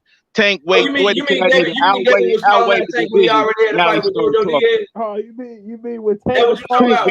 When he already had a fight with JoJo Diaz? Or was it when he already had a rematch clause with Camboso? Or was it when he already had a fight with motherfucking Lomachenko? Which time you talking about? He ain't had to fight Camboso if Teofimo would have won, but he lost. That's how he ended up fighting Which time you talking about? Because it's only one fighter that calls people out when he got fight, and that's your guy. Oh, hell no. Devin Haney been calling all these niggas out for years. Tank been spooked. He was at 135 before Tank. He was at 135 before Tank. Tank didn't say shit to that nigga went to 140. Stop playing. He was at Showtime with Tank too, and he didn't say shit until he left. You don't want to talk about that. Tank ain't fought no Loma. When Mayweather pushed up on him and told Tank, they were not even the same division then. Like, what's going on now? Oh, they trying to throw me under the bus. They trying to throw me under the bus. Same shit he said when they tried to make the Rolly fight in the Jose Pedraza. Tank got y'all niggas fooled, nigga. In Oakland, we gotta see it. In Oakland, we gotta see it. You gotta respect it and check it. In Oakland, we gotta see it. You gotta respect it and check it. Yo, one at a time, bro. If Tank could put another option on the table. Do you want to talk about that? Y'all not gonna over talk me, bro, and I'm not gonna use my muting. I ain't trying to do that. I ain't trying to disrespect you. Y'all gonna respect my shit to get the fuck out. What I'm saying to y'all is this. Everything you saying sound good.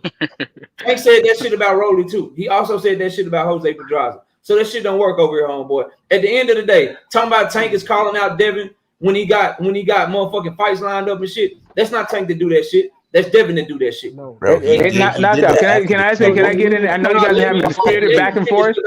Okay, I'm sorry. Go ahead. Let me know. I'm not just saying shit. At the end of the day, it was Devin and his daddy that said that they would fill in for Rolly Romero on October 31st, 2021, then announced a JoJo Diaz fight on November 2nd, 2021. They did that shit knowing they already had a fight lined up with motherfucking JoJo Diaz. At the end of the day, it was motherfucking Devin Haney and his daddy who acted like they didn't have a rematch clause with George Kambosos and started telling lies to you motherfuckers about the motherfucking Muhammad Ali Act, like they didn't have to fight George Kambosos. Bro, everyone knew it was a big deal, bro. Let me tell you, bro. Stop cutting me off, bro. Stop cutting me off, bro. Stop, bro. At the end of the day, it was Devin Haney on September the 1st, 2022, when he already had a fight lined up with Kambosos on October 15th. It was him that said, oh, I'll fill in and I'll fight Tank Davis in December. Where? So you're going to fight Tank Davis a month and a half after fighting Kambosos? He did that shit. No one told him to do that shit. After getting in the ring with Lomachenko on October 29th, 2022, it was Devin the Dream Haney that said, I ain't got the Loma fight done. I could fight Tank, but the only reason I'm fighting Loma is because Tank ducked me, even though later on he revealed this year that he wrote on January 2nd, my goal is to beat Loma, and then I'm going to move up, and I'm going to become a 2-division champion at 140 pounds. Inshallah, with Allah, I can do it. I can do it. Without him, I can't do it. He did that shit. Nobody asked him to do that shit. Now, I just gave you example after example after example of this man calling out Tank Davis when he legit had another fight already lined up. And he's doing this shit again right the fuck now. All right, now let me give you 2 examples to show you Tank's scared. Let me give you 2 examples to show you Tank's scared. You're going to be quiet and you're going to let me cook or you can leave. It was Devin the Dream Haney who made the fight with motherfucking Regis Prograis. You know how that fight got made? Because Regis Prograis and Devin the Dream Haney agreed that they would go into immediate negotiations with Sandor fucking Martin because he was Regis Prograis mandatory, and the only reason that the WBC allowed Regis Prograis and Devin Haney to fight because Devin Haney and Regis Prograis agreed to fight Sandor Martin next. So he's here at it again, knowing that Sandor is mandatory, knowing that the WBC is going to make him fight them, calling out Tank Davis again. You motherfuckers is putting shit on Tank Davis that Devin Haney does. Now I'm done. Let me read my super chats and somebody else can go. We got Fight Game with the 5-piece. He says they don't want smoke with Hoodie KO. Apparently everybody does when it's multiple people on the panel, but when I'm up here by myself, no one wants to hit the link. Whatever. We got Jay Breeze. Well, it was only one other person when I clicked the link, and everybody jumped on it. Jay Breeze with the 5-piece. If y'all don't want to fight started, tell little buddy send the contract. I'll let Jay Breezy address what he said because he dropped the super chat and he actually hit the link. So I'll let him talk about it. We got Easy number 1 with the 10 piece. He says they forgot you already dropped the Devin Haney timeline of him capping on all the call outs. They must be new. Yeah, they, sometimes motherfuckers need reminders and shit. I'm gonna go to Not Me because he was up here second, I believe, and I don't know how long he got, but I gotta let my homie cook, man. Not Me, go ahead, bro. What's up? Hey, bro. Nice to meet you, man. Appreciate your work, what you do for, I hear all the politics, and again, I don't disagree with you. I think that like everything you're talking about with Tank building that fan base, but at the end of the day, man, if we just take this fight to or just let the Saudis deal with it, both guys are gonna get paid. You eliminate that political bullshit, and we get the fight, bro, and that's it. I don't understand why people have to take sides and just this person gets this or that person gets that. It's just make the fight happen and don't deal with the bullshit. Just let it organically happen over in Saudi Arabia and we get the fight. That's it. I hear 100% what you're saying now. I 100% disagree with you, and I'll explain to you why, bro. The reason that we cannot do that because by going that route, we are telling our fighters that here in America, the work that you do to build yourself up doesn't matter. The fact that you did shit the right way, the fact that you built your fan base and you were able to do something that none of your contemporaries were able to do. Top Rank couldn't do it with Shakur Stevenson. They struggling doing it with Teofimo Lopez. Eddie Hearn had his shot with Devin Haney once before when he signed his first deal. He couldn't do it. He's struggling to try to do it with Devin Haney right now. We're sending a message that, hey, bro, the fact that you can actually be somebody that casual fans want to see, the fact that you can actually be someone that can capture people's imagination and make them want to see a boxing match, that shit don't matter. When the proper way to push for the fighter is to say, look, homeboy, you just don't cut it. You just don't. The things that you want, you just haven't been able to accomplish them yet. So what you're asking for someone to do, you're asking to take one of the biggest fights in America and put it in Saudi Arabia, all because a motherfucker don't want to accept their position, bro. All because somebody don't want to accept their position. We almost didn't get Errol Spence versus Terrence Crawford because somebody didn't want to accept their position. But luckily, Earl wanted to fight so bad, he did bad business for himself just to make the shit happen. Yeah. Why are we pushing for motherfuckers that have worked to put themselves in a certain position to do bad business to make the fight happen when in reality, the proper thing to do is to tell the person, look, bro, your business dictate that you shouldn't be asking for this much money. How can we be okay with people asking for more money than they event generates, bro? We literally got fighters that can't generate $20 million in an entire event asking for a $20 million purse. We Agreed, but generate $10 million in an entire event asking for a motherfucker to give them $10 million to fight when you can't even get a motherfucker to $10 million in revenue, bro. How is that good for the sport? It's not good for the sport. How's that good, bro? But you might have to get used to the idea that we might not get this fight then, because you are talking about a person. And yes, I understand. Devin does not do the numbers. He just doesn't sell. I get it, and he's asking for. I get it, but he may not want it. He may not do it, and we may not get that fight then, because who knows? What I would sit here and what I would tell the audience in that case, not me. What I would tell them is, then that's on Devin. That's on him. If that's what it comes down to, and we don't get the fight, then that's on him. So just a couple questions. Is Tank Davis saying that he won't go to Saudi? Has he said that? I haven't heard him say that. Right. So this is not about Tank saying that Saudis aren't paying him.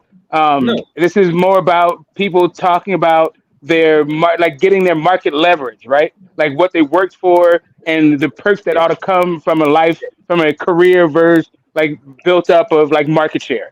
Right, I think that's what you're saying. But that market share is only if you're looking at the American market, right? Like if the actual market dictates that some other people can pay you what you want, then all this becomes moot. But Tank can get what he want here. Devin can't. Yeah, I mean that's fine, but if Tank Tank don't care whether or not he gets what he wants here. So what you're saying is, if Tank says fuck the Saudis, they can offer me $1 billion, but I built up my market share in America, and if you don't fight me in America, then the fight's not happening on you. Nobody's turning down $1 billion. Nobody's offering $1 billion. Right. Right. Okay. Well, that's what I'm saying. Anyway, that's some of the narrative that's being pushed out there right now. They're like the Saudis are willing to open up their coffers for Tank and Devin. Right. That's part of the narrative that's happening right now. This is what I'm saying, Smoke. You have earned a certain level of respect within the boxing community here on YouTube, because whether people disagree with you or agree with you, you stand your ground. Whether people like what you have to say, you know your boxing.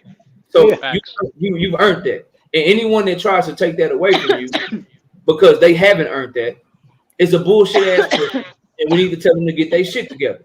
What I'm telling you is that if Tank is the one that decides that that's what he wants to do, so I think you can hear me. I hope I'm not breaking up.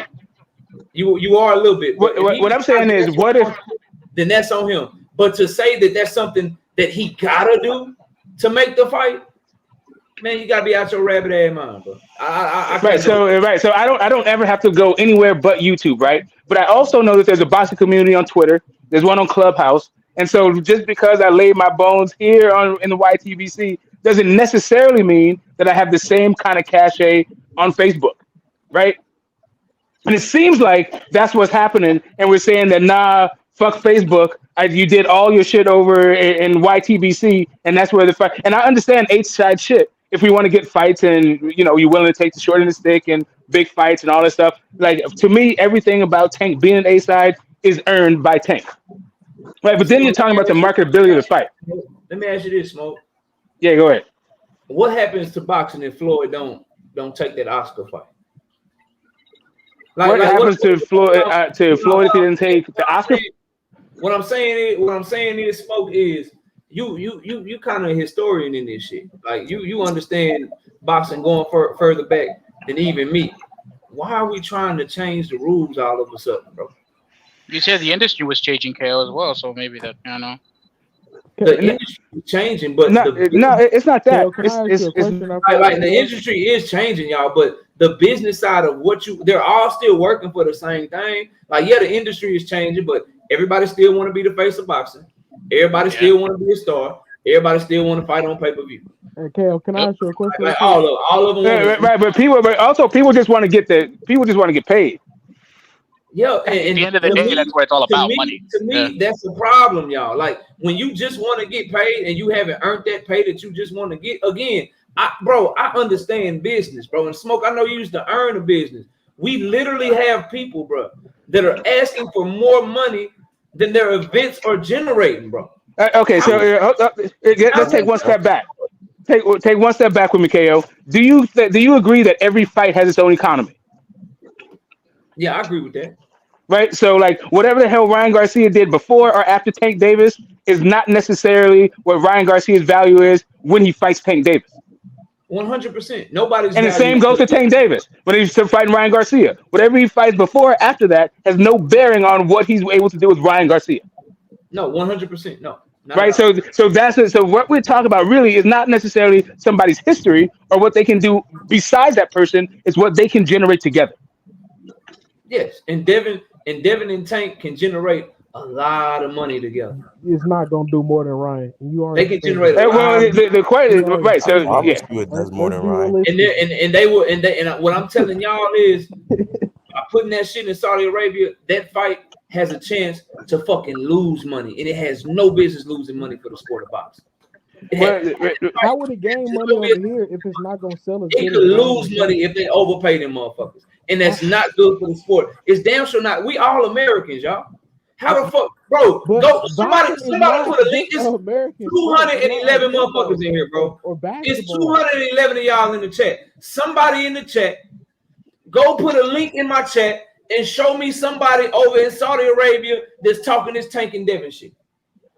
It's my chat, bro, where they over in Saudi Arabia talking with the passion, the consistency, the love, and the desire of the sport that we are talking with. And y'all are saying that because one of the fighters, don't want to accept the standard that has been set before him literally 40, 50, 60 years ago. That we should all be like, let's push the fight to happen in Saudi. Fuck that. What we should do is be like, look, Floyd way better than you, dog. He had to do it. Look, bro, Canelo done accomplished way more than you, dog. He had to do it. That's not what it is. That's not what it is. To me, it seems as though that it seems that like you're saying that Tank is not getting his A-side propers, but we don't know that Tank is not getting his A-side propers. We don't know that Tank is upset with the Saudis. Tank might be happy with the Saudi deal. And if he's not getting his, and if Al Heyman is not able to run that event, he's not getting his for sure. At the end of the day, nobody, because he wanted to talk to bro, Al. did Eddie Hearn what Saudi Arabia event? What Saudi Arabia event did Eddie Hearn run? None. What Saudi Arabia event did Frank Warren run? But he was there. We don't know. He didn't run it, but he was there. You think a motherfucker just want to be there? Or they want to make no. You may not. Hey, Knockout. Did you hear that? Did you hear that guy that they Prince is putting it on? He's been sick, and he's talking about he contacted Al Heyman to get Tank over there. Did you hear those sound clips? And he's saying that he wanted to get Heyman. Say it again, Smoke. Listen, I ain't got no. Okay, I got a question. Why would you want to risk having a? If Tank is interested in going over there, then like I can understand if Tank was like, nah, fuck that. I want to fight in the United States, and I've owned my thing. You just take. Listen, bro. If Tank decides to go over there, I am going to be pissed. If him and Devin fights in Saudi, I am going to be pissed. That fight has no business happening in Saudi Arabia. I will be happy to get the fight more than not getting the fight, but there is no reason. The prudent thing to do, bro. I accept my money, though, KO. It's the money. My place in this world all the time, bro. If I want to go get smoked with 78 Sports TV, it does nothing for him to come over here. I gotta hit his link. If I want smoke with Blue Blood Sports TV, it makes no sense for him to come over here. I gotta hit his link. I gotta do what I gotta do to get smoked with the people I claim I want smoke with. That's how life is. That's how business is. Just because Al Heyman is kicking Bob Abrams' ass over here in America, just because he's kicking Eddie Hearn's ass over here in America, I can't believe y'all don't see the play. The reason that they're trying to bring Saudi Arabia in is because they cannot compete here. When Saudi Arabia got into boxing, Bob Abrams said, yes, please, give me some free money. When Saudi Arabia got into boxing, Eddie Hearn said, please, let me just get some free money. When Saudi Arabia got into boxing, Al Heyman lifted his motherfucking pants up and said, fuck it, no problem. Let me go get my $1 trillion over here at Amazon and see if I can compete with you motherfuckers. $1 trillion. The only one trying to hold it down for y'all, trying to deliver y'all big fights here in America, not running off, not being a bitch, not going to another country to try to go make big fights happen. He's trying to bring them to you in your own home, and you niggas shitting on them for it. That's what it was. You shitting on him for it, bro. This nigga, David Benavidez, Caleb Plant, Tank Davis, Ryan Garcia. He sent Cool Boy Step over to Japan to fight Monster anyway. He gave you fucking Earl and Bud. He gave you Canelo versus Jamel. He gave you fucking David Benavidez versus Demetrius Andrade. And he's telling you the only nigga that y'all are telling me the only nigga that generated $100+ million in revenue in the USA. You want to see this nigga fight overseas? Damn, Kel, if I was saying what I you know were it's saying, not that, bro. If Hank was saying what you were saying, it would be all good. Sadly, nobody's saying what you're saying. So I don't even know if you're literally arguing against me. No, I don't even know if they agree with you. Karma Serene, go look up the network of Amazon. That's what I'm referring to. Salute to you. When I say $1 trillion, Amazon is worth $1.5 trillion. That's what I'm alluding to. They can afford whatever Saudi Arabia can afford, they can afford too. That's the point I'm making. Go ahead, John. And hold on, John. Shout out to the homie Victor. Shout out to the homie Victor with the 5-piece in the super chat. He says, real talk, KO. Keep Tank home in the we Americans, bro. We literally are Americans. And when we talking about having the biggest fight, one of the biggest fights that we could have, bro. One of the only fights that we can see that can possibly do 500,000 pay-per-view buys or above and actually bring money to the sport of boxing here in America. We saying we want to see that shit in Saudi Arabia, bro. No, it's not the one to see it, but if it happens over there because they're offering the amount of cheddar that Devin is willing to take and both Devin and Tank, right? then make it happen over there. And I guarantee you for 500, 600 million, I guarantee you Tank will fly out there, dude. Why would we not be like, hold on a second, bro? You mean to tell me we got to get this fight in Saudi Arabia because Devin Haney is only willing to take 10 million or 15 million or 20 million, whatever it is, for the fight, whatever it is. You're telling me that he's willing to take, that's the only way he'll take the fight, bro? Bro, where are you pulling this from? You I keep gotta saying know. like Where Devin is wanting more money than he's worth. Why do you keep saying that? They haven't said no contract. Okay. Did he say he want Ryan Garcia money? The other question is if Tank is not complaining, why would we? Somebody answer the question. Tank is not complaining, why would we? Say that he wants Ryan Garcia money. Nah, you're not even finna do No, Ryan Garcia actually called Devin out. Bill Haney did not say that Devin Haney wants Ryan Garcia money.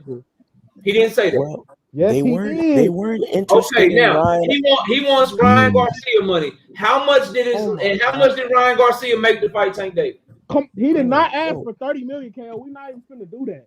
Don't do that. He asked for Ryan Garcia splits, not Ryan Garcia money. He said splits. Please don't do that. He did not say that. He said we want the same deal Ryan Garcia. The splits are not determined after the did he say split or y'all assuming he meant split? He said the same deal. He said the same deal. When did he say the word split? He said that would be. When did he say split? Why would I ask Tank Davis for $30 million? They've already said this. When did he say the word split? KO.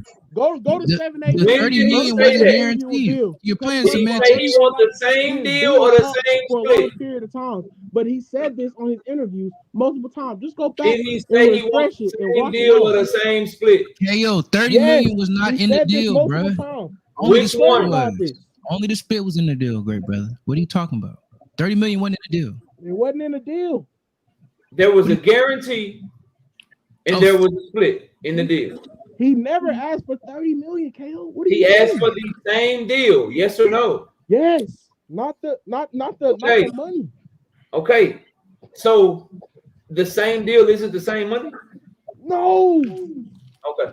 30 million is only on the fight doing as much as he did. What are you talking about, bro? You gotta get your mic, man. Your mic, you sounding muffled. Hey, KO, let me say this, bro. As a business person, bro, right? If I'm Tank, you keep talking about all he worked for gonna go to waste. You already admitted you think Devin and Tank is gonna do less than Ryan and Tank. The numbers say Tank made about 30 to 40 million with Ryan. Based off what you estimate, they're gonna do 700,000-800,000. That's damn near half of what Ryan and Tank made or did, right? Because they did 1.4. Okay. So you're telling me right now, because his excellency said it's not just me looking at these boxing numbers. I got smart people behind me. I got people from Harvard. Everybody looking at the landscape of boxing. So he paid AJ 50 million. If he get Tank over there, Tank is getting more than he made with Ryan. At minimum, what he getting with Ryan? Made with Where Ryan. Where you get this from? How do you know that? Look at the history, bro. He said he's willing to do anything. Why Jarrell Miller doing crime? We both heard this. Why Martin McCauley fighting Saudi Arabia and then he need to GoFundMe? Bro, you're making false equivalencies and red herrings. That shit don't work with me. That shit didn't happen?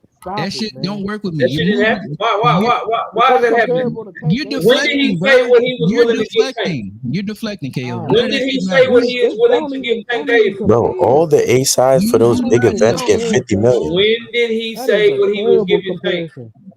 When did he say what he was giving Tank? He said he want to reach out to him. Why? When did he say what he was giving Tank? KO. Bro, KO. Never. Okay, no problem. He never said. I'm just trying to. I don't. Apologize.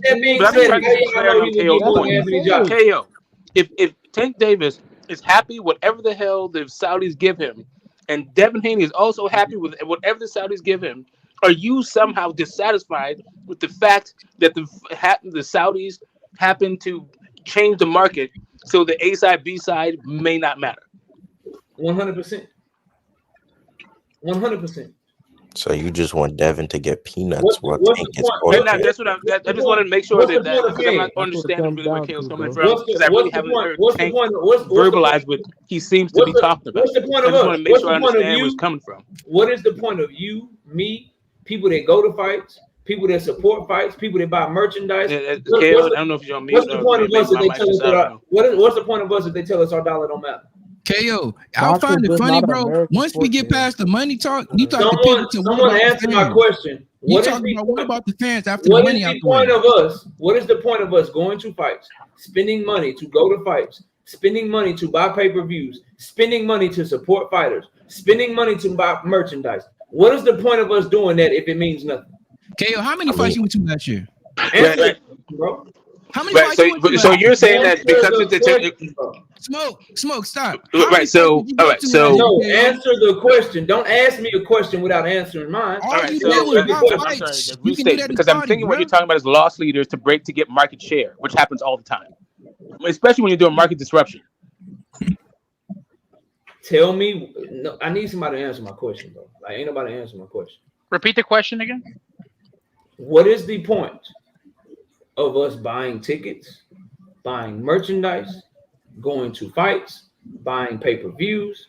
What is the point of us participating in this and supporting the sport that way if it doesn't mean anything? Because the fight would have happened. Why does it matter? Yeah, why wouldn't it mean anything? Well, okay, hold up a second. What? Okay, so the thing is because we want to make sure that these fighters continue to go on, so we can be entertained by them, right? We want to subsidize them, so that the way we subsidize their lifestyles and their ability to continue fighting is by buying tickets and all this other stuff, supporting the sport overall. Yeah. So the fighters can make a living, right? That's why we buy it, so those fighters can continue fighting, and then we can be entertained by it. Smoke. My problem is this: when the fighters go to Saudi, they're not over there sitting there getting a base rate. The guys that sell more usually get paid more. It's not over here like everybody on the same playing field. AJ get more than Francis because he do more numbers. They ain't just. So why did Francis and Ngannou make more money than Deontay Wilder? Well, to me, it's not even about that. To me, it's even more basic than that. To me, it's even more basic than that. If a guy if you get what you want to get, then what are we even talking about? Why is Francis Ngannou? If it's so great, why is Francis Ngannou with no professional experience able to get a fight with Tyson Fury? He doesn't have boxing experience, brother. He bringing a whole other sport fan base over there. He has plenty of marketability. If he bought a whole other sports fan base over there, why they losing money? Bruh. Ngannou isn't that popular in MMA though. Well, that's why they losing money. They're paying people a lot of money. They're not in it for money. So are they paying people a lot of money or are they overpaying them? Why do you care about the money they make? They're overpaying them. They're overpaying them. Because what you short-sighted people up here are failing to realize, bro, is that is not good for the sport you claim you love. For events, for people to get overpaid and for events to not be profitable. And the sport of boxing is under the current model. So, right. So do you think that Canelo Alvarez was overpaid? The only reason that people are running to Saudi is because they can't be profitable at what they do and they need help. Okay, so that's the only reason, bro. That's the only reason, bro. And y'all think that's a good thing? They literally just trying to steal all the fights out from under America. Y'all just like, yeah, bro. No, it's not that. It's the way that people, what you're saying, what you're describing is the way the PBC. Hold on, real fast. What you're describing is the way the PBC got into the business. It's the way that the Zone got into the business. It's the way that Matchroom got. It's always been. I have this biggest wallet. I'm going to change your life. Because I have bigger purses for you and come over here. That's what. But they all try to build the sport here in America. Our biggest stars. If Saudi Arabia cares so much about boxing, how come they won't put in no money for them to fight where they don't? They don't care about boxing, Kale. They don't care. Then why are we pushing for fighters to go over there, bro? Like I don't understand y'all, bro. Why not? No, I'm not saying that we should move boxing over there. They only want to fight over there for their entertainment, and y'all just oblige these motherfuckers. It's not even that. It's not even entertainment. This is a marketing campaign. Again, these are just my opinions. I don't want anybody that's listening to this to think that it's your channel or whatever. Saudi Arabia is an extremist country. Everybody knows that. And I don't know if you remember ISIS, that they're like the ISIS that made it, right? They have a view, like people's view of Saudi Arabia has always been bad. This is a marketing campaign. That's the reason why they're buying the PFL and MMA and all this other stuff is to appeal more to the world and to tourism. So they're not gonna do this for the long run. All I'm saying is take this fight, which is fucking difficult to make because you have two sides that are stubborn, and just make it happen. That's all I'm saying. I'm not saying that this is good for boxing overall. It probably isn't. But in this particular case, it's going to get the fight done, the fight that we all want to see, and that's it. That's my personal argument.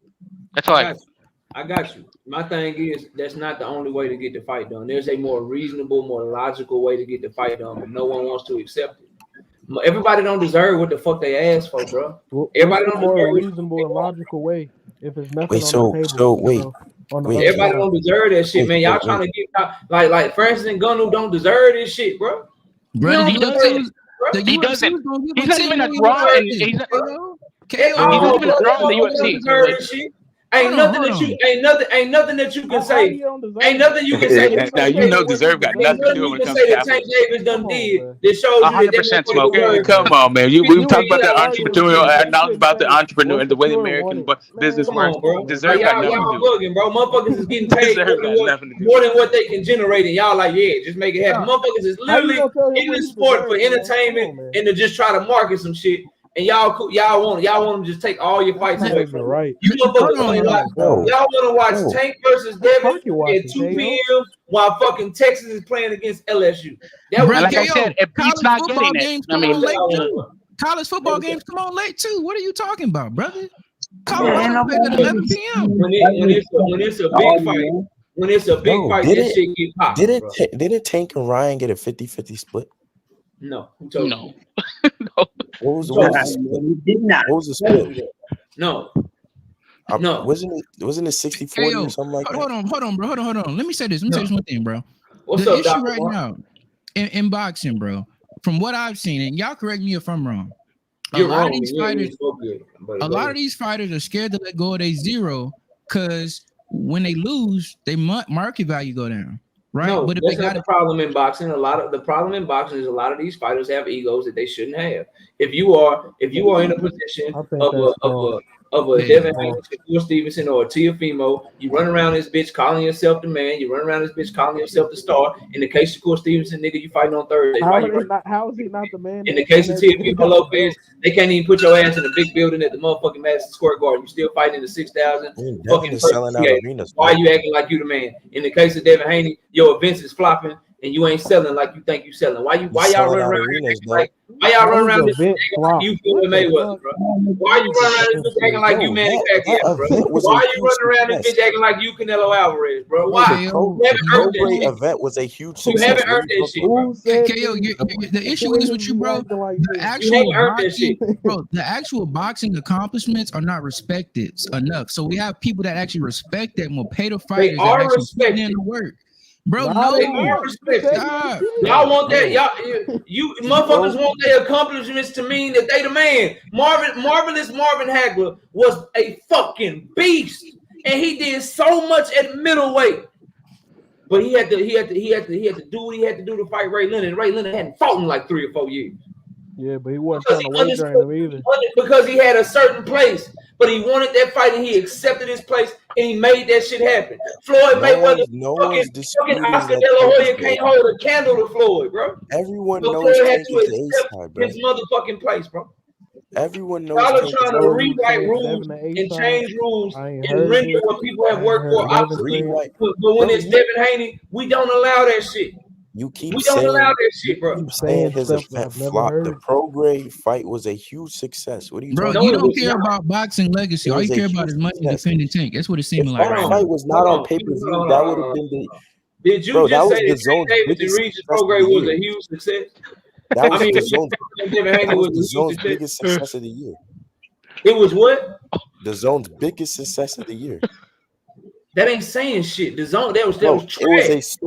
It was a sold out crowd in a city that hadn't had boxing, big time boxing, in over 20 years. That event generated $4.75 million. KO, it's the second most in lightweights. Who doing that? That event generated $4.75 million in revenue. To put that into perspective for all of you, man. It did a $1.75 million live gate.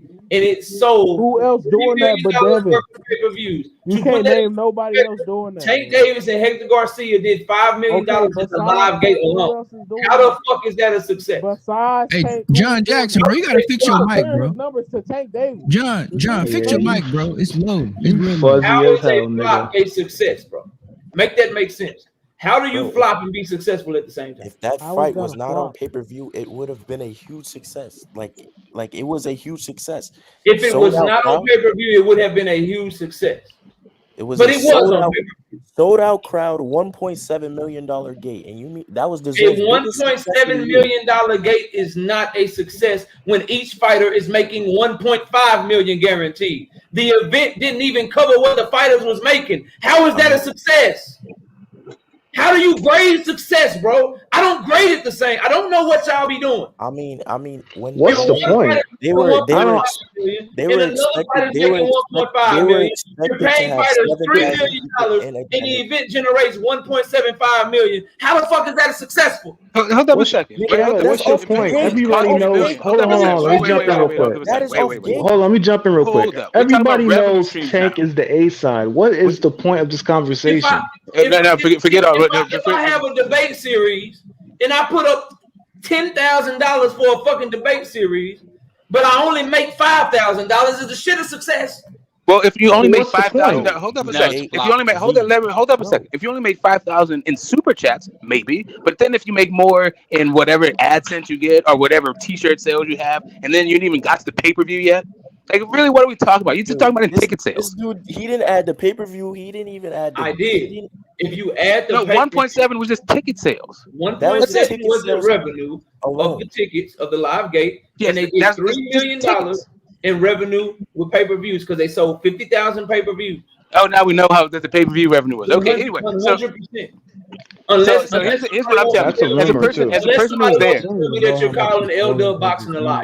All I'm saying is L-Dub boxing, Dan Raphael, none of that will be Bob Arum, everybody lying. Cool, no, I'm just saying that's because none of those people have anything to do with that fight. Yes, correct. You got it right. All of those dudes are liars, and they don't have anything to do with the numbers of events. Yes, they lie. But anyway, that's another thing. No, L-Dub is the homie. I'm not saying that L-Dub is incorrect. I'm just saying that as a person who was at the person who was at the event, I know that at least there's another 500,000 in just food and concessions. At least probably another 1.3 in just that. You're just looking at one even pay-per-view doesn't tell you digital downloads, doesn't tell you about the worldwide broadcast, doesn't tell you all the revenue streams. You know who can shut all this shit up, man? It's very easy. Motherfucker can make Dan Raphael look like a fool. We can make me, yours truly, knockout boxing 86. No, we're just talking about revenue streams. They can make L-Dub boxing look like a fool. They can make L-Dub look like a fool. They can make motherfucking Bob Arum look like a fool. Devin already said was it a DHP? That sounds good. Was it a DHP event? Devin already said it was sounds good. But why are we talking about the B side? Was it a DHP event? Why are we talking about the B side? Was it a DHP event? No, it was a matchroom event. Was DHP part of the event? Did it have Devin Haney promotions? Yeah. Yes. As someone that is the main event, do Bill Haney, DHP promotions, do Devin Haney, do they have access to the numbers? Yeah. If a motherfucker is lying on them, can't they prove it? They already. So it wouldn't matter. It wouldn't matter. Hold on. It wouldn't matter regardless because you're gonna say that they're liars. You want to know why you got? You want to know why you got to say all this stuff? Because you know Tank not gonna send him an offer. Why don't Tank send him an offer and let Dev dump? We're not moving the goalpost. We're not moving the goalpost. This whole conversation is the goalpost. We're not moving the goalpost. We're not talking about something else. If you don't like what I'm talking about, go hear someone that you do like what they're talking about. We're gonna answer the question. We're not talking about the fight. Can they prove that people are lying on them? They already said it was cap. They already said it was cap. Can they prove it? Yes. Do they have to prove it?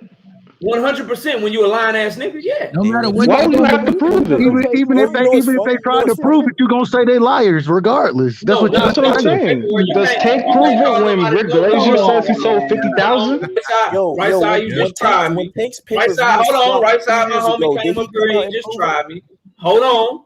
My homie right side just came up here and he just tried me. He just tried to pull a fast one. How did I tell you? I said for the longest that Shakur Stevenson was capping. He fought scared. He was scared of Edwin De Los Santos, and he ain't want no smoke. But then Shakur dropped that paperwork off on me, and what I do? Okay, you gave him credit. You gave him credit. So if a motherfucker drops some undeniable paperwork on the motherfucker, you gonna have to do nothing. So you want to see the money. You want to see the money sheet from the fight. Something that we ain't never seen. What other fight have we seen that from? Man, Showtime don't even do that shit. We don't use it. We don't. No.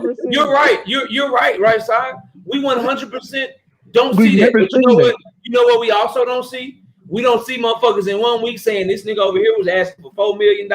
We sent him over $20 million, but we really had 60 for him. That shit was just a low ball. Motherfuckers don't be saying the outlandish ass claims that they be saying. I don't have other motherfuckers lying about a Muhammad Ali act. They don't do all of that extra shit either. So yeah, ain't nobody ever had to do that. But when you say the shit that they say and you cap the way that they cap, we need a little bit more proof. Y'all always want to talk about this cap, but the man fought Loma. The man fought Regis. Your guy's not fighting nobody. Hold on. I just wanted when you talk about lying about the Ali. Tank not fighting nobody. Before the cap was included. Shout out to my homie D-Man Jr. in the Super Chat. He say nothing new. Thriller in Manila, Rumble in the Jungle, Tyson versus Buster in Japan. I'd rather in USA, but I'd rather the fight more. Shout out to Riley Freeman with the 10-piece. No biscuit. He say all facts, KO. If you're a true boxing fan, must learn the business. Facts. This determines what fights do and don't happen. Facts. Leverage is paramount, and you'll be a fool to give it away. Not all business is good for the industry. That's the only point I'm trying to make. Riley Freeman came in here and said everything I've been trying to say for 2 hours in one super chat. And shout out to my homie Doug Right Side. He gifted you goddamn hooligans, you thugs. He gifted some of y'all 5 memberships to the channel, man. So if Right Side gifted you a membership and made you a member to the channel, man, y'all shout out my homie and give him props for doing that, bro. What up, Dub? That's dope. What up, family? What up? This is wild. Now people in the chat saying Regis is ass. So when Tank wanted to fight him, he was good. Devin fight him, he ass. When Loma wanted to fight Tank, he was good. Devin fight Loma. Oh, Loma's ass. Regis just ain't on Devin level, bro. He ain't having. He ain't ass, bro. He's a good win. We'll find out. Tank on his level too if he was sent to offer. He's a top 5 super lightweight. Y'all got it. My fault knockout. Go ahead, man. You ain't saying shit. I keep on telling y'all about this Fast and Furious shit. Shit gonna get sent when a person wants to send it, man. Are y'all crazy? Y'all sitting up here sounding crazy right now. Seriously. Y'all arguing about when somebody should send something. We ain't nobody's boss. When they ready to send it, they gonna send it. Stop arguing about shit that you don't have no control about. It's not a good argument. We can't crush. But I digress, bro. You can't crush. They're going to send it when they want to send it. They're going to do it when they want to do it. They're going to fight when the hell they want to fight. Not where you want it to go at. That's just the facts, bro. It don't have to be in Saudi because your boy wanted in Saudi. You don't run shit. Take the fucking A side. You daring to be great. Let me finish. Y'all been running for a second. They ain't gonna even take long. Let my homie cook. Daring to be fucking great, man. You ain't putting up all this bullshit. Simple and plain. If you confident you can whip a motherfucker ass, don't put up all these stipulations. That's all I got to say, man. So you said the fight don't need to happen next. Got it. Hey, real quick, I just want to say one thing real quick. I just want to say one thing real quick. I just want to say one thing real quick. Hey, real quick, before we get too far gone, it's 45 minutes left in the show. Let me just say this to everybody up here and everybody in the chat, man. I got love for all y'all, bro. I hope y'all don't take this shit too serious, man. I got love for all y'all. I'm passionate. It's just boxing talk, bro. Just boxing. Real quick, though, real quick. Much love to all y'all. This one thing, KO. Ass nigga, you know what it is. For every person that's been. Hold on a second. Bro. Came with the stuff. Hold on, man. I thought I heard something, bro. I want to make sure I heard it correctly, bro. Well, please say it again so everybody can hear that shit. I said the light skinned ass nigga know what it is. The Warriors is washed. This nigga be trying to. Hey, you know I love y'all, right? You know it's his joke time. Trey Clay Thompson. Hey, I'm gonna get soft and I'm gonna block your ass right quick. You keep going. I'm gonna turn into a person you don't even know, bro. I'm gonna get soft and block your ass. Man. Come on, KO. We all black. We gotta stick together, brother. Oh man. All right, right side. Let me catch this membership. Then you got a shout out to 2 Cents Boxing being a member for 3 straight months. If Devin wants to fight, why can't he just cooperate? And then shout out to my homie GM with the 5-piece. In a super chat, he said, "What you think the food and concessions gonna do at Haney versus Sandor?" All right, right side, go ahead, bro. Hey, I just want to say, in the past 2 days, 15 memberships gifted. Everybody who got a free membership, man, check the content out. So then you can continue your membership on your own dollar, man. That's why I gift them. Hey, I just found out you could do it yesterday. So check the member content out, and so you keep that shit going, man. That's all I want to say. Go ahead. Those predictions are fire too, man. Yeah, we got 3 more dropping tomorrow morning, bro. I don't make content on Fridays, but I try to drop the members only videos on Fridays because I take a break from YouTube. I need a break from y'all, bro. I take a break from y'all on Fridays. Crush, I really do, bro. That's how I keep my mind, cause bro, I be seeing so much shit, man. My wife be like, don't hop on that panel. I be hopping on panels and shit. I gotta get my point across. I just gotta take a step back, bro. That sound kind of soft to me. That sound like a duck, but never sound mind. kind of soft. I mean, that sounds good. Who else? The only person I know that do that shit is up there on the upper right hand corner. The person I see his panels like me is smoking maybe right side. Ain't nobody really just hit Jay Norwood too. Ain't nobody just but content creators, bro. Ain't nobody just running around talking to everybody. I would do it more if you keep me on the panel, stop throwing me off the motherfucker. Your ass off. Man, give me the Colton and shit. Niggas ain't like you, KO, man. You stay on your shit. I respect that. You motherfuckers are soft. I ain't gonna lie, man. Niggas soft. They be throwing you out, dog. They were cool. Man, you catching a hissy fit, man. I come back, I still got my ranch, but like, why you throwing me off, nigga? Hey, if you doing that, well, drop your link in the chat, bro. Okay, drop your link in the chat. It's all good. Drop that link so I can pin it up. Miss KO say nothing soft about it, homie. We don't. This shit fun, man. This shit fun. It's a hustle, man. But y'all go ahead, bro. I've been kind of talking and debating everybody left and right, man. Y'all got it, bro. We talk about whatever for the rest of the show. Y'all can get y'all points out and shit, man. I think Smoker gonna ask me a question. Somebody had something to say. I could just keep going. Okay, KO. What's up? Your young man, he keep calling Benavidez out. Who that? Morel. He just he won't smoke with that man. If Benavidez ain't getting Canelo and he gonna fight at 168, then he need to fight Morel, bro. He's not getting Canelo. He's gonna get fucking. Oh my god. They just announced Canelo's gonna fight Murray. Hey, who he gonna fight? Not me. Who he gonna fight? Trash ass Munguia, bro. Fuck. Hey, man, bro. You know how hard it is to be a fucking Canelo fan, dude? Oh my god. Not me off. If y'all don't know, Not Me is a Canelo fan, but he be getting mad at his ass, bro. Oh my god, bro. Yeah, Canelo fans turned into Bud Crawford haters. Hey, do y'all see that? You say that again? Yeah. That's what they talking about. Munguia on Cinco de Mayo and shit, man. May 4th and shit. Munguia, bro. Munguia's trash. No, they saying Canelo and Jamal about to happen in May. That's what they saying. That's right up his alley. That's right up his alley. He's got Munguia about to fight some damn body. Never fought at 168 before. That's a Canelo move. That's what he do. It can't be that hard to be a Canelo fan. Canelo gonna do what the fuck he want to do. At least I can respect that. Nah, man. I mean, he ain't said not one time he's interested in fighting Benavidez. He said, no, I'm not fighting Mexican. Y'all know not what's him. really wrong with this, bro? I'm gonna tell y'all. I can respect that. He's telling the truth. John Noy, bro. The issue is the new face of boxing, bro. He ain't got no boxing legacy. Niggas ain't respecting it like they used to because he ain't put the boxing work in. He's a 5-time bro. And Mexicans hate Canelo, bro. Champion, man. That don't count. How he an email? Yeah, the issue is that like they're just trying to bean count us to death. They're trying to like the business dictates who the fuck we should support. The business got lined up with the legacy. The legacy ain't there, so Tank look like an industry. That ain't how this shit work, man. Like it ain't never worked like that. Matty Yoel, man, with the 50 bomb. Bow, bow, bow. He ain't say shit. He just dropping $50. I appreciate your support, Matty. And thanks for all them super thanks too, man. You stay supporting the channel. I appreciate that, bro. Shout out to Riley Freeman with a 5-piece. He say, pick any one on their resume, and I pick one off Tank resume to beat him. Stop playing with Tank resume. Pedraza, Barrios, Garcia.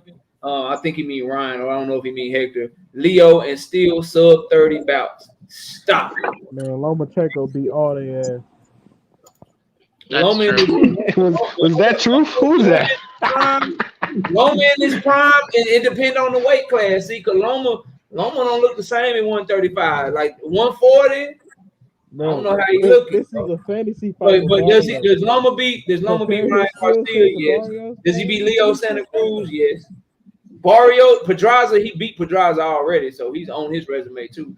Tank beat him way worse, but whatever. Mario, if Tank little stocky ass can run down Barrios, man, Lomachenko was gonna run Barrios down. Because Loma ain't got no dog in him. He be looking for the ref to stop the fight. I don't know, bro. He's not a good finisher. He just levels above him as a boxer. Yeah, he won't knock him out, but he gonna run him. He gonna run him down. 100%, he a better boxer. But what we talking about? 28, 29-year-old Loma. We talking about this 35-year-old. They're struggling with Jermaine Ortiz and shit. Which one we talking about? That was the best Loma we seen in the ring last night. No, hell no. He'll beat. You said, hold on, man. You better go watch the whole Loma fight. Ain't no version of Loma at 135 the best Loma. You capping, bro. I'm saying at 35. Man, he fighting bigger fighters, and he's running them down too. The best Loma was No Mas Chico when he was down there at 130 stepping on shit, bro. Ringo, man, he made Ringo quit. Yeah, he wasn't fighting, But he was bigger than everybody at 130. I'm more impressed that he can do this shit at 135. That's another thing. Like people gotta respect. Like he wasn't. No, he 5'5" with like a 65-inch arm reach. He wasn't bigger than him, bro. Bro, Loma is amazing. Loma is amazing. Let me tell you that. Shout out to Black Truth. Loma is amazing. He's a great fighter. I was watching some. You only saying that because Devin fought him. If Tank and Loma get made tomorrow, you gonna swear that man past his prime and shit. Loma 36 years old. He would say the same thing you would say. He's Devin's leftovers, right? No, Loma ain't nobody leftovers. I'm sorry. But if that's what KO said. When Devin said, I call you leftovers when you get your ass whooped. If it's a close ass fight, you ain't leftover. Like Sean Porter was not Keith Thurman's leftovers. That was a good ass fight. Danny Garcia was not Sean Porter's leftovers. That was a good, close, competitive fight. That's why Sean Porter is a good win for Earl. That's why Sean Porter is a good win for Bud, because he wasn't Earl leftovers. He just lost a close, competitive ass fight. Devin beat Loma 9-3. Not Devin's leftovers. I'm still surprised y'all thought EJ could beat Bud after watching him struggle with Sean Porter. I still don't know how y'all thought he could win that fight, but let me not get into that. I'm gonna keep my comments about Bud to myself. We get into it, bro. Myself personally, I thought his jab was gonna be better. I thought that he was gonna be stronger, and I thought that his work rate would drown Bud. But shit, Bud Crawford did his motherfucking thing. It's a lot of people that pick Cool Boy to beat motherfucking Monster anyway. It's a lot of people that pick crazy too. A lot of people pick Manny Pacquiao to beat Udinese Ugas. Hey, I gotta say, KO, bro. Let me say this to you. When I saw Stephen Fulton struggle with Figueroa like that, I'm like, man, ain't no way. Y'all, you gotta give KO his credit. I was like, man, I be watching the prediction shows sometimes. I was like, man, KO named the round, the punch, the sequence of that Cool Boy and Monster fight. I was like, this light-skinned nigga know what he talking about. Nigga, I had a whole debate on that shit. Niggas was clowning me in the chat, talking about this nigga, he not picking Fulton. This nigga don't know the shit about boxing. I'm like, y'all niggas is crazy. Yeah, bro, like when people were saying let me make you unanimous. Bro, y'all better go watch. Y'all better go watch Monster. That man fast. One of his better features. I don't know why he keeps acting like Devin Haney couldn't have fought Tank at 140 and got out of the Kambosos rematch. I don't know why he keeps touting that fucking nonsense, but whatever. We gonna keep rolling with it like that couldn't happen. Hey man, all I'm gonna ever tell y'all, I'm gonna tell y'all, my brother KO know it. Have gotten out of that rematch clause. Hold on, I'm gonna tell you, KO know everything about. Hey, KO know his boxing. He know it. But this is the same man who bet me that Kambosos was gonna beat Devin. I got to go back to that point. And so that When that happened. By way of robbery, that's what he said. By way of robbery. Agree. He did. I mean, he did say That's the same way. Actually, that's the same way that Lone was gonna beat him. And he changed the pick. And he changed the pick shit. that Friday. I give him credit for that. If But he had already bet. So did I really? If I changed the Not in prediction, but just in the debate. Corruption. Remember that corruption. Well, you had already bet me. I mean, I paid my bet, but you try You to paid half of it. I gave you half of it. Y'all be trying to slick talk your boy, man. You try to tell the story. You tell the story in a way like I stuck with Cambosos. And no, I was the one who I literally was the one who just said you changed your pick. I robbed that young man, bro. I literally was the one who just said you changed your pick. I was the first person to bring that up. But make sure you do what not me did. I picked him by robbery. I said we are gonna all be mad because Devin won the fight and they're gonna rob his ass. And I told you Devin was too good and he was gonna make it look so easy they weren't gonna be able to rob him, and that's what we saw. If that fight, if Cambosos could have just been as competitive as JoJo Diaz, they were gonna rob that boy, man. And he couldn't be because Devin had improved. They gave that man 4 rounds, dog. That man had improved. They gave that man a 116, 112 scorecard in that first fight. Where did that happen? Where are those 4 I'm not disagreeing. Look, they tried to do the same thing in the Canelo football fight, so I ain't disagreeing. This nigga lost 24 rounds. I said, fuck it, Devin too good. I'm a rocker. I'm a roll with right side. Fuck it, he too good. Fuck it, I'm gonna crash out with him. I know they gonna chop. It's not gonna matter. They tried to rob that man, bro. Y'all think Loma gonna knock him out? Y'all know what's funny? If Cambosos beat Loma, he got a better resume than Tank. Oh, Cambosos. That's a fact. That's a fact, though. He got 2 big bro, wins. he's gonna get washed by Loma, dude. Cambosos lost to Maxie Hughes, bro. He ain't fucking. Hey, let me ask you. He did it. Well, that means if that's the case, then Lomachenko lost to Jermaine Ortiz. If that's the case, if we're gonna do that. No, that was a very close fight. Cambosos and Maxie Hughes. Yeah, that wasn't close to my opinion either. I just think it was close. Let's hope Loma doesn't have any breathing problems. Lomachenko and Jermaine Ortiz was a close fight. Devin Haney and Lomachenko was a close fight. Those are not robberies. You said Sandor Martin beat Teofimo, KO. And you try to say we hate when we say Teo lost some of them fights to boost Haney. I didn't say Sandor Martin beat Teofimo. KO, I could roll the tape. I went and watched the video. I picked Teofimo to win the fight. No, but I'm saying after the fight, you said you thought. Oh yeah. I thought because they fucked up a knockdown in that fight. He knocked him down with a check hook, and they should have scored that shit. Yeah, they cheated that man. So we can't be hating by saying Teofimo resume at 140 ain't as good as it looked. That's exactly what you. Hold on. The only fight he had where he looked good was the Josh Taylor fight. So Devin Haney and Loma wasn't close because Devin Haney sent Loma to the hospital. You'll tell me that, bro. I never said that, Kel. Like it was a close fight, bro. You will put those words in a black man's mouth. That was the other guy, bro. The bullet. That's okay. Yeah, my bad. My fault. I believe me and you. We was texting and scoring the Lomachenko Devin fight. I got it the same. I had it the same way the judges did, didn't I? 8-4. Yeah. Let me go to your text. I'll never forget this shit. You gave Devin like the first 6 rounds, bro. You disqualified. I had 6-1. All right. It was like the first 6 rounds was like, but after 6 it was 4-2 down. Yeah, it was 4-2 the first 6 rounds. 4-2. I think I had it 6-1 at one point in time. So yeah, bro, you was out there mother tripping, bro. I had a 6-1 too. That's a good scorecard to me. You score every fight good until you score a Devin fight. Devin ain't never. I scored it how the judges scored it. All the judges scored it the same way I scored it. Judges fucking suck. Oh Lord, that is good. When Loma fights them athletic, when Loma fights them athletic fighters, it's a close fight, bro. That was a 7-5 fight. It was a good close fight, bro. Devin probably edged more rounds, but Loma had way more dominant rounds. But it was a good ass close ass. Hey, when we gonna talk about Tank next fight, man? Is he fighting Pitbull or El Rayo? They about to announce that shit, bro. Because they say he's fighting in March. They say he's fighting in March. The word on the curb is, and y'all can let me know what y'all think it is. So they did just announce that they're about to announce their first fight is gonna be March 30th on their Prime deal, and that's anticipated to be a Tank fight.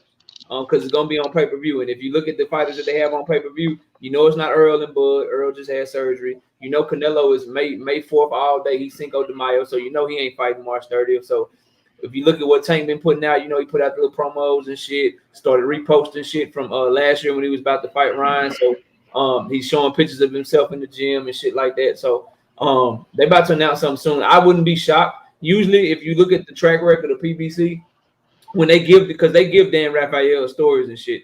When they give a story, maybe like the next day, then the fight get announced. So Dan Raphael just set the table. Hey, PBC and Amazon Prime, they scheduled for March 30th for their first little event. He just dropped that story, and everybody's reporting on that shit now. So he dropped that today. Maybe sometime tomorrow, at the latest on Monday, you probably have your Tank Davis announcement. Then we can either all give him props or cook him. So is Abdul Wahid gonna fight during Ramadan? Probably. Man, probably. You're a rookie. Hey, Devin done did it before. First year. Bro, Devin did it before. These boys out here living in excess. They out here got jewelry and got worldly shit. Boy, ain't none of them dudes. Come on, man. I mean, are we really gonna get some more Tank versus? You don't know how many bean pies they be selling on the side. Regardless of if that guy want to get religion and all that shit, shout out to him. But what I'm asking is, it still Tank versus Latino TBD? I hope not, bro. We gotta cook him if it is. I hope y'all all come back, and we gotta cook him if it is, bro. Because at the end of the day, that young man out of his own mouth said he ain't fighting Pitbull. So it's probably gonna be Frank Martin. It can't be him. The only fight that we should get, bro, that's gonna make any sense of what's available, that's gonna show that he really moving a new way now. It gotta be Frank Martin, bro. Gotta be Frank Martin. And if he ain't, you gotta cook him until the fight day, right, KO? Oh, most definitely. Hey, De Los Santos just lost though. So what? I would still give him credit for De Los Santos or Frank Martin. I give him credit for both of those fights. I would too, but if you're looking from a business perspective, the Frank fighter will sell more because they can attach Earl to it. They can attach the fact that Frank Martin can talk, can talk real English and shit. Like it just makes business sense to do that shit, bro. And I know some people don't like but bro, like having a translator up there when fighters can't just go back and forth, that shit don't do good for the fight, bro. But KO, since De Los Santos gave Shakur that great work, a lot of people thought De Los Santos won that fight. If Tank go out there and stop him, that fight was boring in the motherfucker. I know that, but I'm saying though, some people thought De Los Santos won despite it being boring. If Tank go out there and dominate him, that's gonna look way better for Tank over a guy like Shakur, who was. I like that. I know you don't like that fight, KO, but I like that fight. I'm with Key. I don't like Santos. I'm cool with either one. I just prefer Frank.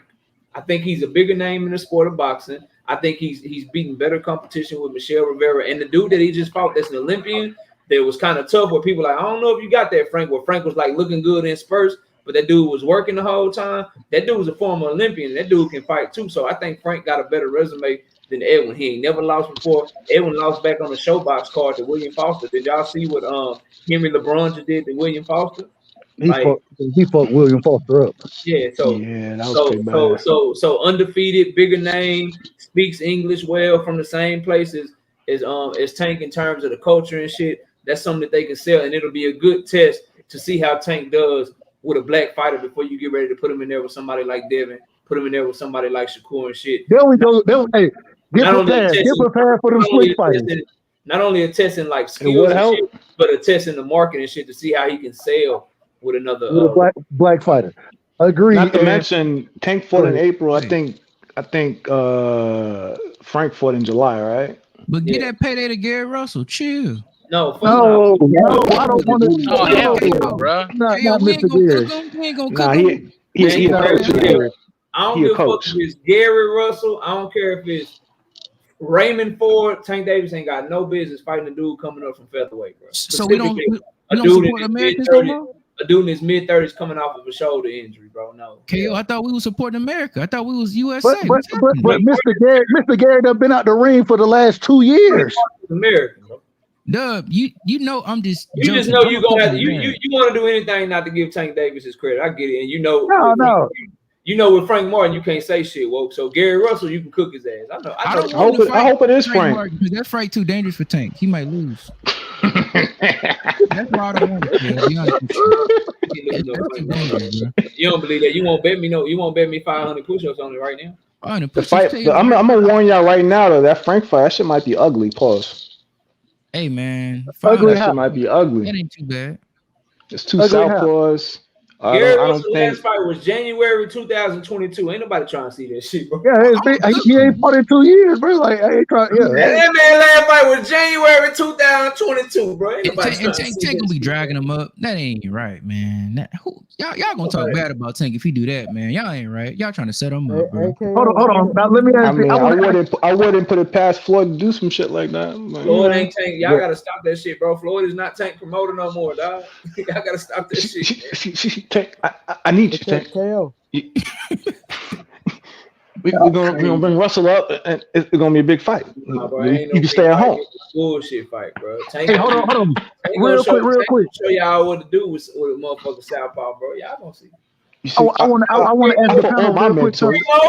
Cremo, tell him. I don't know how I feel about that name, but Cremo, tell their ass, bro. Cremo. Tell their ass, man.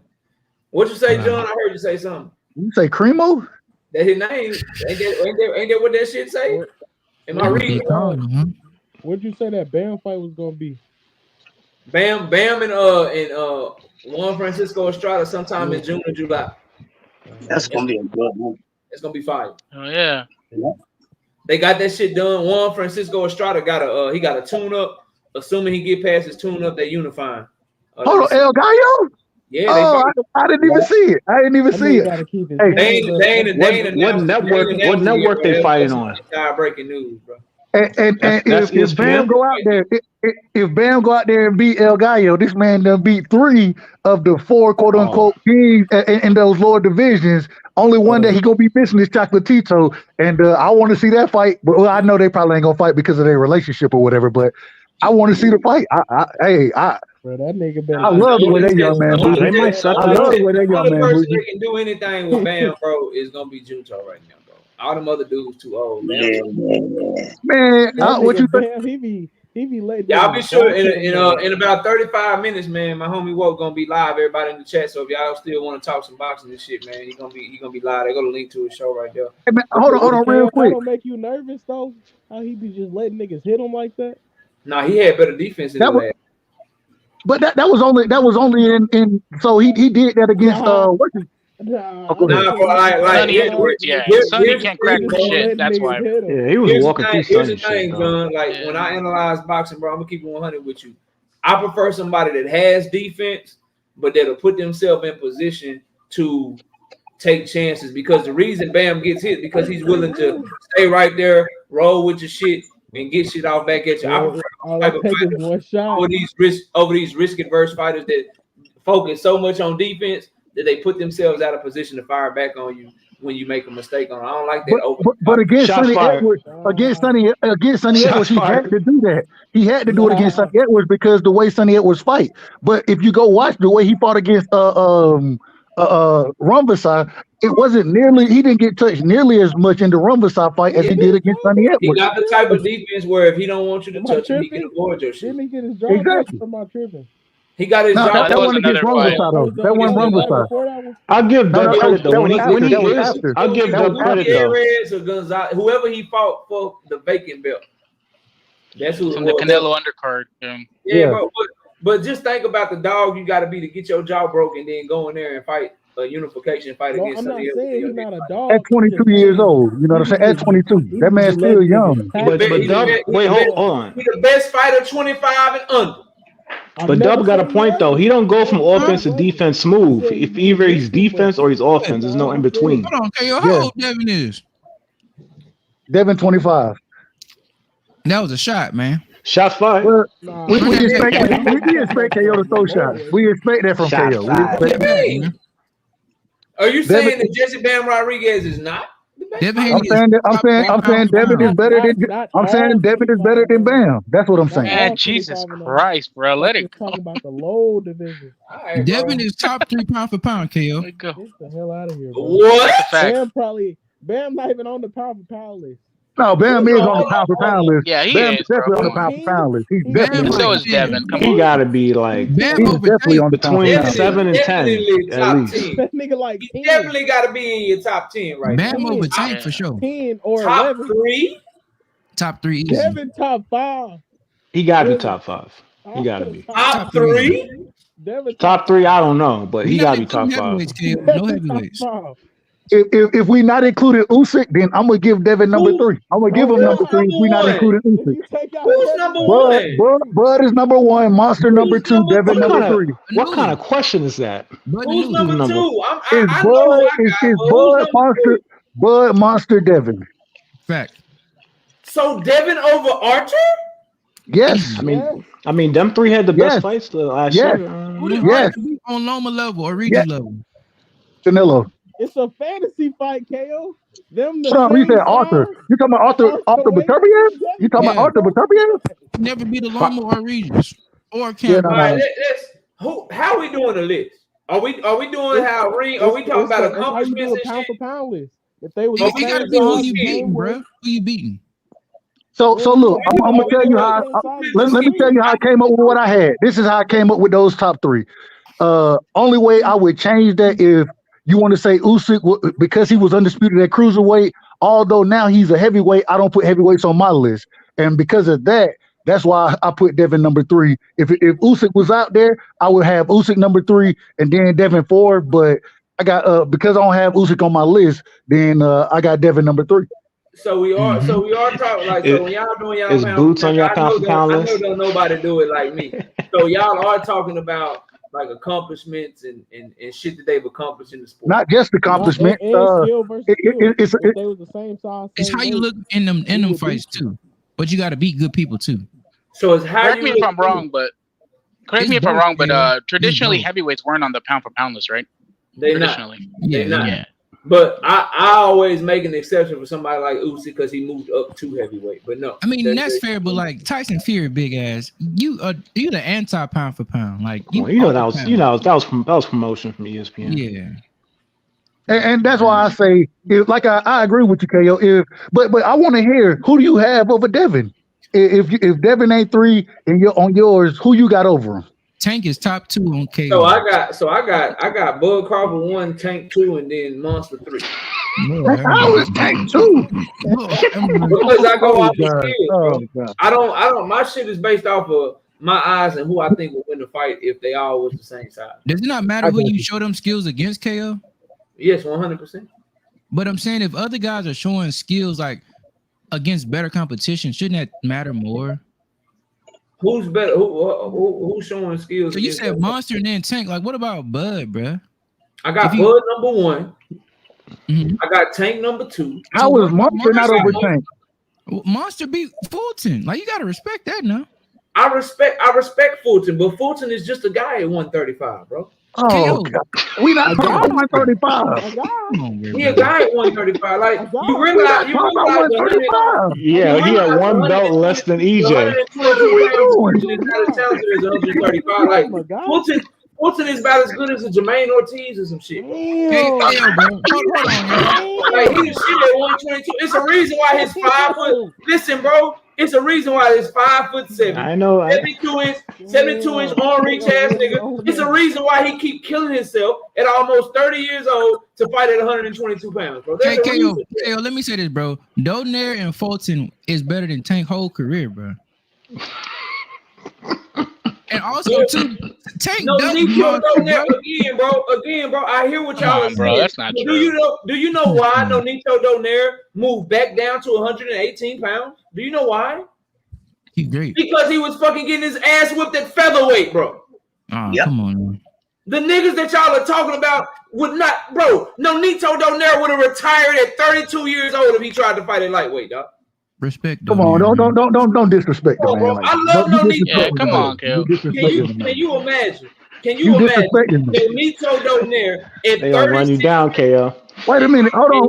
Can you imagine, bro? Listen, I hear y'all, and I'm gonna speak my opinion, bro. Y'all know, man. If you disrespected by my opinion, I don't care, bro. If Nonito Donaire was up at featherweight, losing, taking L's, he moved back down to 118 to be more competitive. What do you think Nonito Donaire looks like at 135 pounds, trying to take on the likes of a motherfucking Lomachenko at 135 pounds, trying to take on guys like fucking Ryan Garcia and shit? Like, bro, no. But that's not what we're talking about. We talking about if they are all naturally the same size. That's what we're talking about when we're comparing these fighters. And we're talking about natural weight. y'all are telling me that guys like Donaire and guys like Nonito are better wins than guys like a motherfucking Hector or guys like a motherfucking Ryan, or guys like a Mario Barrios, when the guys that you're talking about literally go down and wait and they slip themselves in because they can't take care of these guys. Lord have mercy. Lord have mercy. Win against Ugas is the win that just keeps giving, man. Bro, Hector just lost to boy. Because Tank rattled his fucking cage. The man probably still blind as shit. Man, you still believe that, KO? Barrios was blind. What I'm saying to y'all is this, bro. Are we sure that skill for skill, that somebody like Cool Boy Steph is a better fighter than Chris Colbert? I'm just asking. Come on now. Yes. Yes. Yes. Is he faster than him? Is he faster than him? That's crazy. Is he bigger than him? This is what. Is he? But this is the problem. If When we talk about, according to you, KO, when we talk about pound for pound. Hold on. If Nonito Donaire getting hold on, KO. Are y'all sure don't knock him the fuck out? Hold on, KO. When we talking about this pound for pound list, that's what we're talking about right now. Mm-hmm. We're talking about fighters being the same size. You're talking about, if Nonito comes up to this. No, we're talking about them being the same size when they fight. Cool Boy Steph is the same size. He just shrink himself down because he ain't good enough up there. What happened if you make the weight? You make the weight. That man 5'7" with a 70-inch arm reach, bro. Does the man make the weight or not? Yeah. Okay, then what's the problem? What's the problem? There's no problem. But the problem is you're not going to tell me that someone who forces themselves to as much as they can to fight at a smaller weight class is as good as somebody that's willing to fight at their real weight class. You can't tell me that big ass motherfuckers don't look for advantages because they can't fuck with motherfuckers their own size. You're not gonna give me I don't know, man. Stephen Fulton be looking at that shit, bro. I can look at Cool Boy Steph. I got eyes, bro. I can watch him fight and be like, oh, he ain't faster than Jermaine Ortiz. Jermaine Ortiz is a guy at 135. That motherfucker is a tune-up for Loma and a tune-up for motherfucking TFP. Man, that is a skilled, furrow black man. Can't fight no goddamn 135. You're not gonna get me to look at Nonito Donaire, 36 years old, see them flat ass feet, see he only got a left hook. No, but let's talk about Nonito today. I understand. You're not gonna get me to look at him and be like, yeah, he's a better win than Mario Barrios. Let me say this though. Let me say this one thing. Let me say this one thing, bro. KO, you're talking about like y'all think Nonito Donaire can fuck with Leo Santa Cruz? Fuck no. KO, bro. Tank was 153 in the ring versus Leo Santa Cruz, bro. He was weight draining himself versus Leo. So because Leo wouldn't fight him at 135 because he was scared. He was 22 pounds over the weight, bro. You know that, right? But you just Tank had already moved up. Tank had already moved up to 135. That's he had already moved up to 135. The only way Leo would take the fight is if Tank would cut an extra 5 pounds. That's hypocrisy, though. You just talking about dudes draining themselves, and Tank was 23 pounds bigger on fight night. That's hypocrisy. How was that hypocrisy? But he's also just mentioned Leo being better than proven against bigger guys. See, that's the difference. Cool Boy sucks himself down. Nonito went back down. Tank went up, and he fought bigger guys. Everybody he fight is bigger than him. You got one time where he went down and fought somebody in their weight class, no catch weight, none of that shit. Fought him in their weight class. But he was every other fight he said he dude be bigger than him. You don't when they bigger, he put rehydrations and catch weights on him. Then what? I mean, we ain't gonna talk about that. They ain't gonna talk about that. No, that shit is weak. I don't like that shit. But okay, but you just said he goes up and fight bigger guys, but he drains them. So how are you giving that credit? How they drain them? If you don't like that, you definitely can't be number 2 on the pound for pound list if you don't like that. Who was drained though? Who was drained? Did Mario Barrios look drained in that fight to you? Mario's in the liver because his liver didn't rehydrate. He got hit in the liver like 4-5 times. Same with Ryan, bro. All right, bro. Y'all got it, dog. I got Tank number 2. I don't give a fuck if you like it or not. Wait. It's all subjective at the end of the day. So that's like having a top 5 in basketball. You put Jordan and then you put Iverson number 2. What you got No. You see that crossover? No, it's crazy. You see that crossover, nigga? If you look at these fights, He went to the final by himself. There's not a fighter. There's nothing that Tank Davis can't do in the ring. That's all I'm telling y'all, bro. But he did it versus dudes that don't got nearly the footwork close to him, and they walk in front of him with a high People guard. don't have the footwork close to him because his footwork is so cold. Bruh, until Tank do it versus Shakur, Frank, Devin, I'm not trying to get this. Hold on. You see that crossover? Pedraza wasn't an undefeated champion with great footwork. Has anyone to this day? Pedraza is old as shit now. Fighting at 140. He done been in there with Jose Ramirez, Richard Comey, Lomachenko, all these champions, bro. How come ain't nobody made Jose Pedraza look the way Tank made him look? Loma did him dirty and Devin beat Loma, so he already got that win. Loma did Pedraza dirty? Yeah. Did he do him worse than Tank? That was what I asked you. I mean, Tank drained himself down coming in 25 pounds. Did he do him worse than Tank, bro? Why can't y'all never answer the question? Boxing. He beat him boxing better. Did he do it? Shit out of boxing. Tank knocked him out. Man, shout out to GM, bro, with the 5 piece. He said, ask him if Tank went to the lower weight class and rehydrated 25 pounds like Devin, who would fuck with him? Nobody. They know the answer to that. I mean, Tank did that versus Leo, so we already seen that. They know that. They know the answer. They won't admit it, though. Kill, what do you think about Keyshawn Davis fighting Pedraza? I think that's a good fight for Keyshawn. I like that fight for him. I think He's gonna win that fight easy, man. He's gonna win that fight easy. It's gonna give him an opportunity to show that he's, a different level from Jose Ramirez, a different level from Richard Comey, a different level from all these guys that Pedraza is able to be competitive with. It'll show that, hey, I'm different than them. So I like to see it, bro. It's a good little test for him. Pedraza is obviously past his prime, but if you Keyshawn Davis, you gotta look at Pedraza and be like, okay, I see what Tank did, I see what Loma did. I see what Ramirez did. These guys are world champions. I want to be a world champion. Let me show that I'm on their level or better. So it's a good little fight for him. Hold on. I believe he on his. I just want to ask one question. I got to ask this one question. Teofimo Lopez versus Jermaine Ortiz. Go ahead. I done put it out there already. I got my money on Jermaine Ortiz. You know what I'm saying? I'm picking Jermaine Ortiz to beat Teofimo Lopez. Really? I am. Are you willing to bet? Are you willing to bet on that? I already got $100 bet on it. Wow. With the bookie or on your with the bookie or No. With BBO. With BBO. Dub, bet KO $1,000 right now. No, I ain't gonna put $1,000 on that. I bet you 100, Dub. No, I'm good. I already got a bet. I just told you I got a bet on it. I don't believe. I put every. He don't believe. So I gotta take every bet. I gotta take every bet. Hey man, that's 200. Teal. 200. I gotta take every bet. I'm not taking every bet. I took the bet. I took the bet in the first conversation I had. I'm gonna stand on mine. At the same time, I want to hear y'all opinion on it. What's y'all thoughts?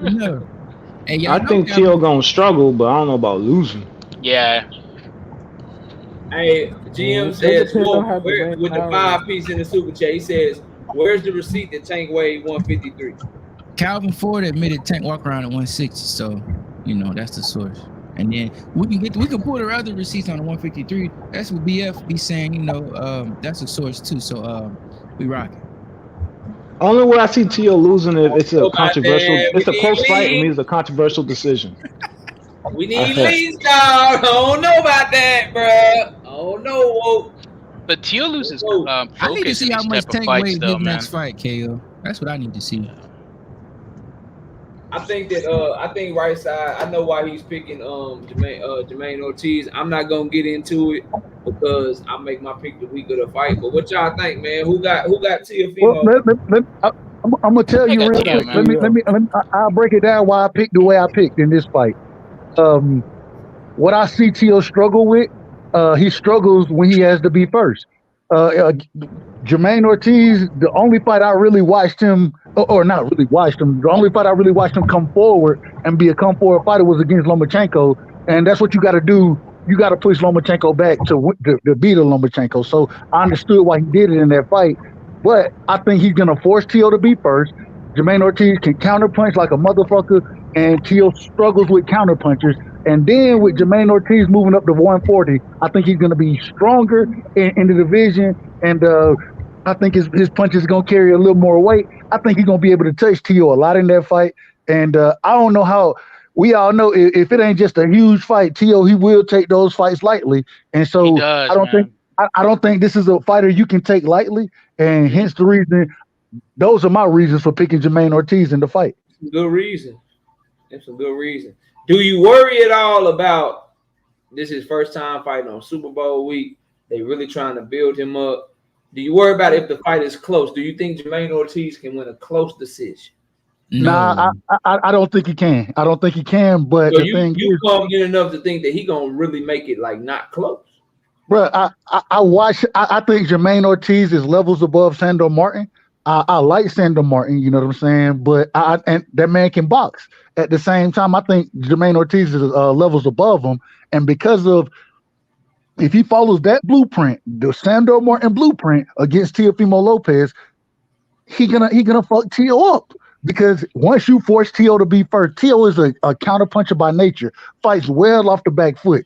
When he has to be first, he come in lunging, jumping and shit. And hence the reason he got clipped against Sandor Martin when we all saw it with the check hook when it should have been a knockdown call. I think that Jermaine Ortiz gonna have more power than Sandor Martin. He got as good a footwork, if not better, and the boxing ability is there. It's hard for me. I root for T.O. And people, I wouldn't believe it, but I root for T.O. I don't like that he does. Why do you root for Teofimo? I like for fighters, everybody, bro. dog. I love boxers. I love people who can fight, bro. I love people who can fight. I think T.O. can fight. I root for Jermaine Ortiz. You love Tank Davis, bro. I done told you 100 times. I told you 100 times. I root for Tank to win fights, bro. I'm not rooting against that man. I don't want that man to lose. I just want to see him fight the best. That's the only problem I have with Tank. You know what I'm saying? That's the only problem. Everybody vote for Dub. God damn. Hey man, real quick, bro. I'm gonna y'all be sure to go check out President of YouTube. President of YouTube. Woke is gonna be live after me, so everybody please go check out Woke, man. Even if you can't stay there long, just go get a review, hit the like button for him, help him grow his channel. Real quick, I just pinned my other channel to the chat. So for those of you that are in here, man, if you like football, I do have a football channel that's based on the Dallas Cowboys that I did just start up that I'm dropping content on daily. So if y'all could, man, go over there, subscribe to the channel. And please hit the like button on the videos and watch the videos we got going over there. I'm going to give you the same daily content that I give you over here. And then eventually we'll start going live over there sometimes and get a schedule around that as we continue to grow that channel. So please. I'm going to show out over there, KO. I'm showing out over there. Please go subscribe to that channel, man, and show your boys some support. But we're still going to do the predictions. We're still going to, boxing is still going to be first because this is my heart. But I am trying to branch out a little bit and starting some other channels and talking about some other things. And the same rule applies over there. Y'all want your boy to go live over there. You want me to do shows over there. I got to get up to 1,000 subscribers and I got to get the watch hours. So when I go live, it's monetized. Until then, you're going to get at least one video a day, every day over there as we grow that channel. So please go check out my other channel that I have on YouTube. We're trying to grow the right way. And we're trying to, we're trying to do our thing, man, and keep this shit going. And I don't promise to be the best at boxing or be the best at this shit, but I do promise y'all I'm gonna work hard and I'm gonna try to give y'all some intriguing content and just talk my shit over there the same way I do over here. So please go support your boy and go subscribe to that channel and help us grow that over there. Woke just also put his link in the chat, so y'all go click on that YouTube link, hit his like button, go check him out for a little bit if you ain't tired of the boxing talk. I want to say to all my brothers that joined the panel, thank you for joining the panel. To all my brothers that donated in the super chat, thank you for donating the super chat. If I can ever get y'all to stop talking by 10:15, we'll get back to doing last words, but it's hard because everybody got so much to say, and I want to let y'all cook for as long as possible. So thank you, everybody, for your support. I will see y'all Monday night at 7:30 p.m. Central Time. KO. Here, real quick, right side. Shout out to Miss KO for allowing us to have your time, as always. I would always be remiss if I didn't shout Miss KO out. So that's the only reason I'm going to stop you this time. 100%. And shout out to Miss KO as well, obviously. And Marquis, it's America's Team 86 TV over there. I'm still KO, though. I'm still KO, but the name of the channel is America's Team 86 TV, Marquis, because we are still America's Team, damn it. So we going to have a good night, KO. You too, bro. I see y'all soon, man. I see y'all Monday night at 7:30. And y'all be sure to check out the predictions I got going tomorrow. Everybody, peace out. Y'all have a great night, great weekend. See y'all soon, man. Peace.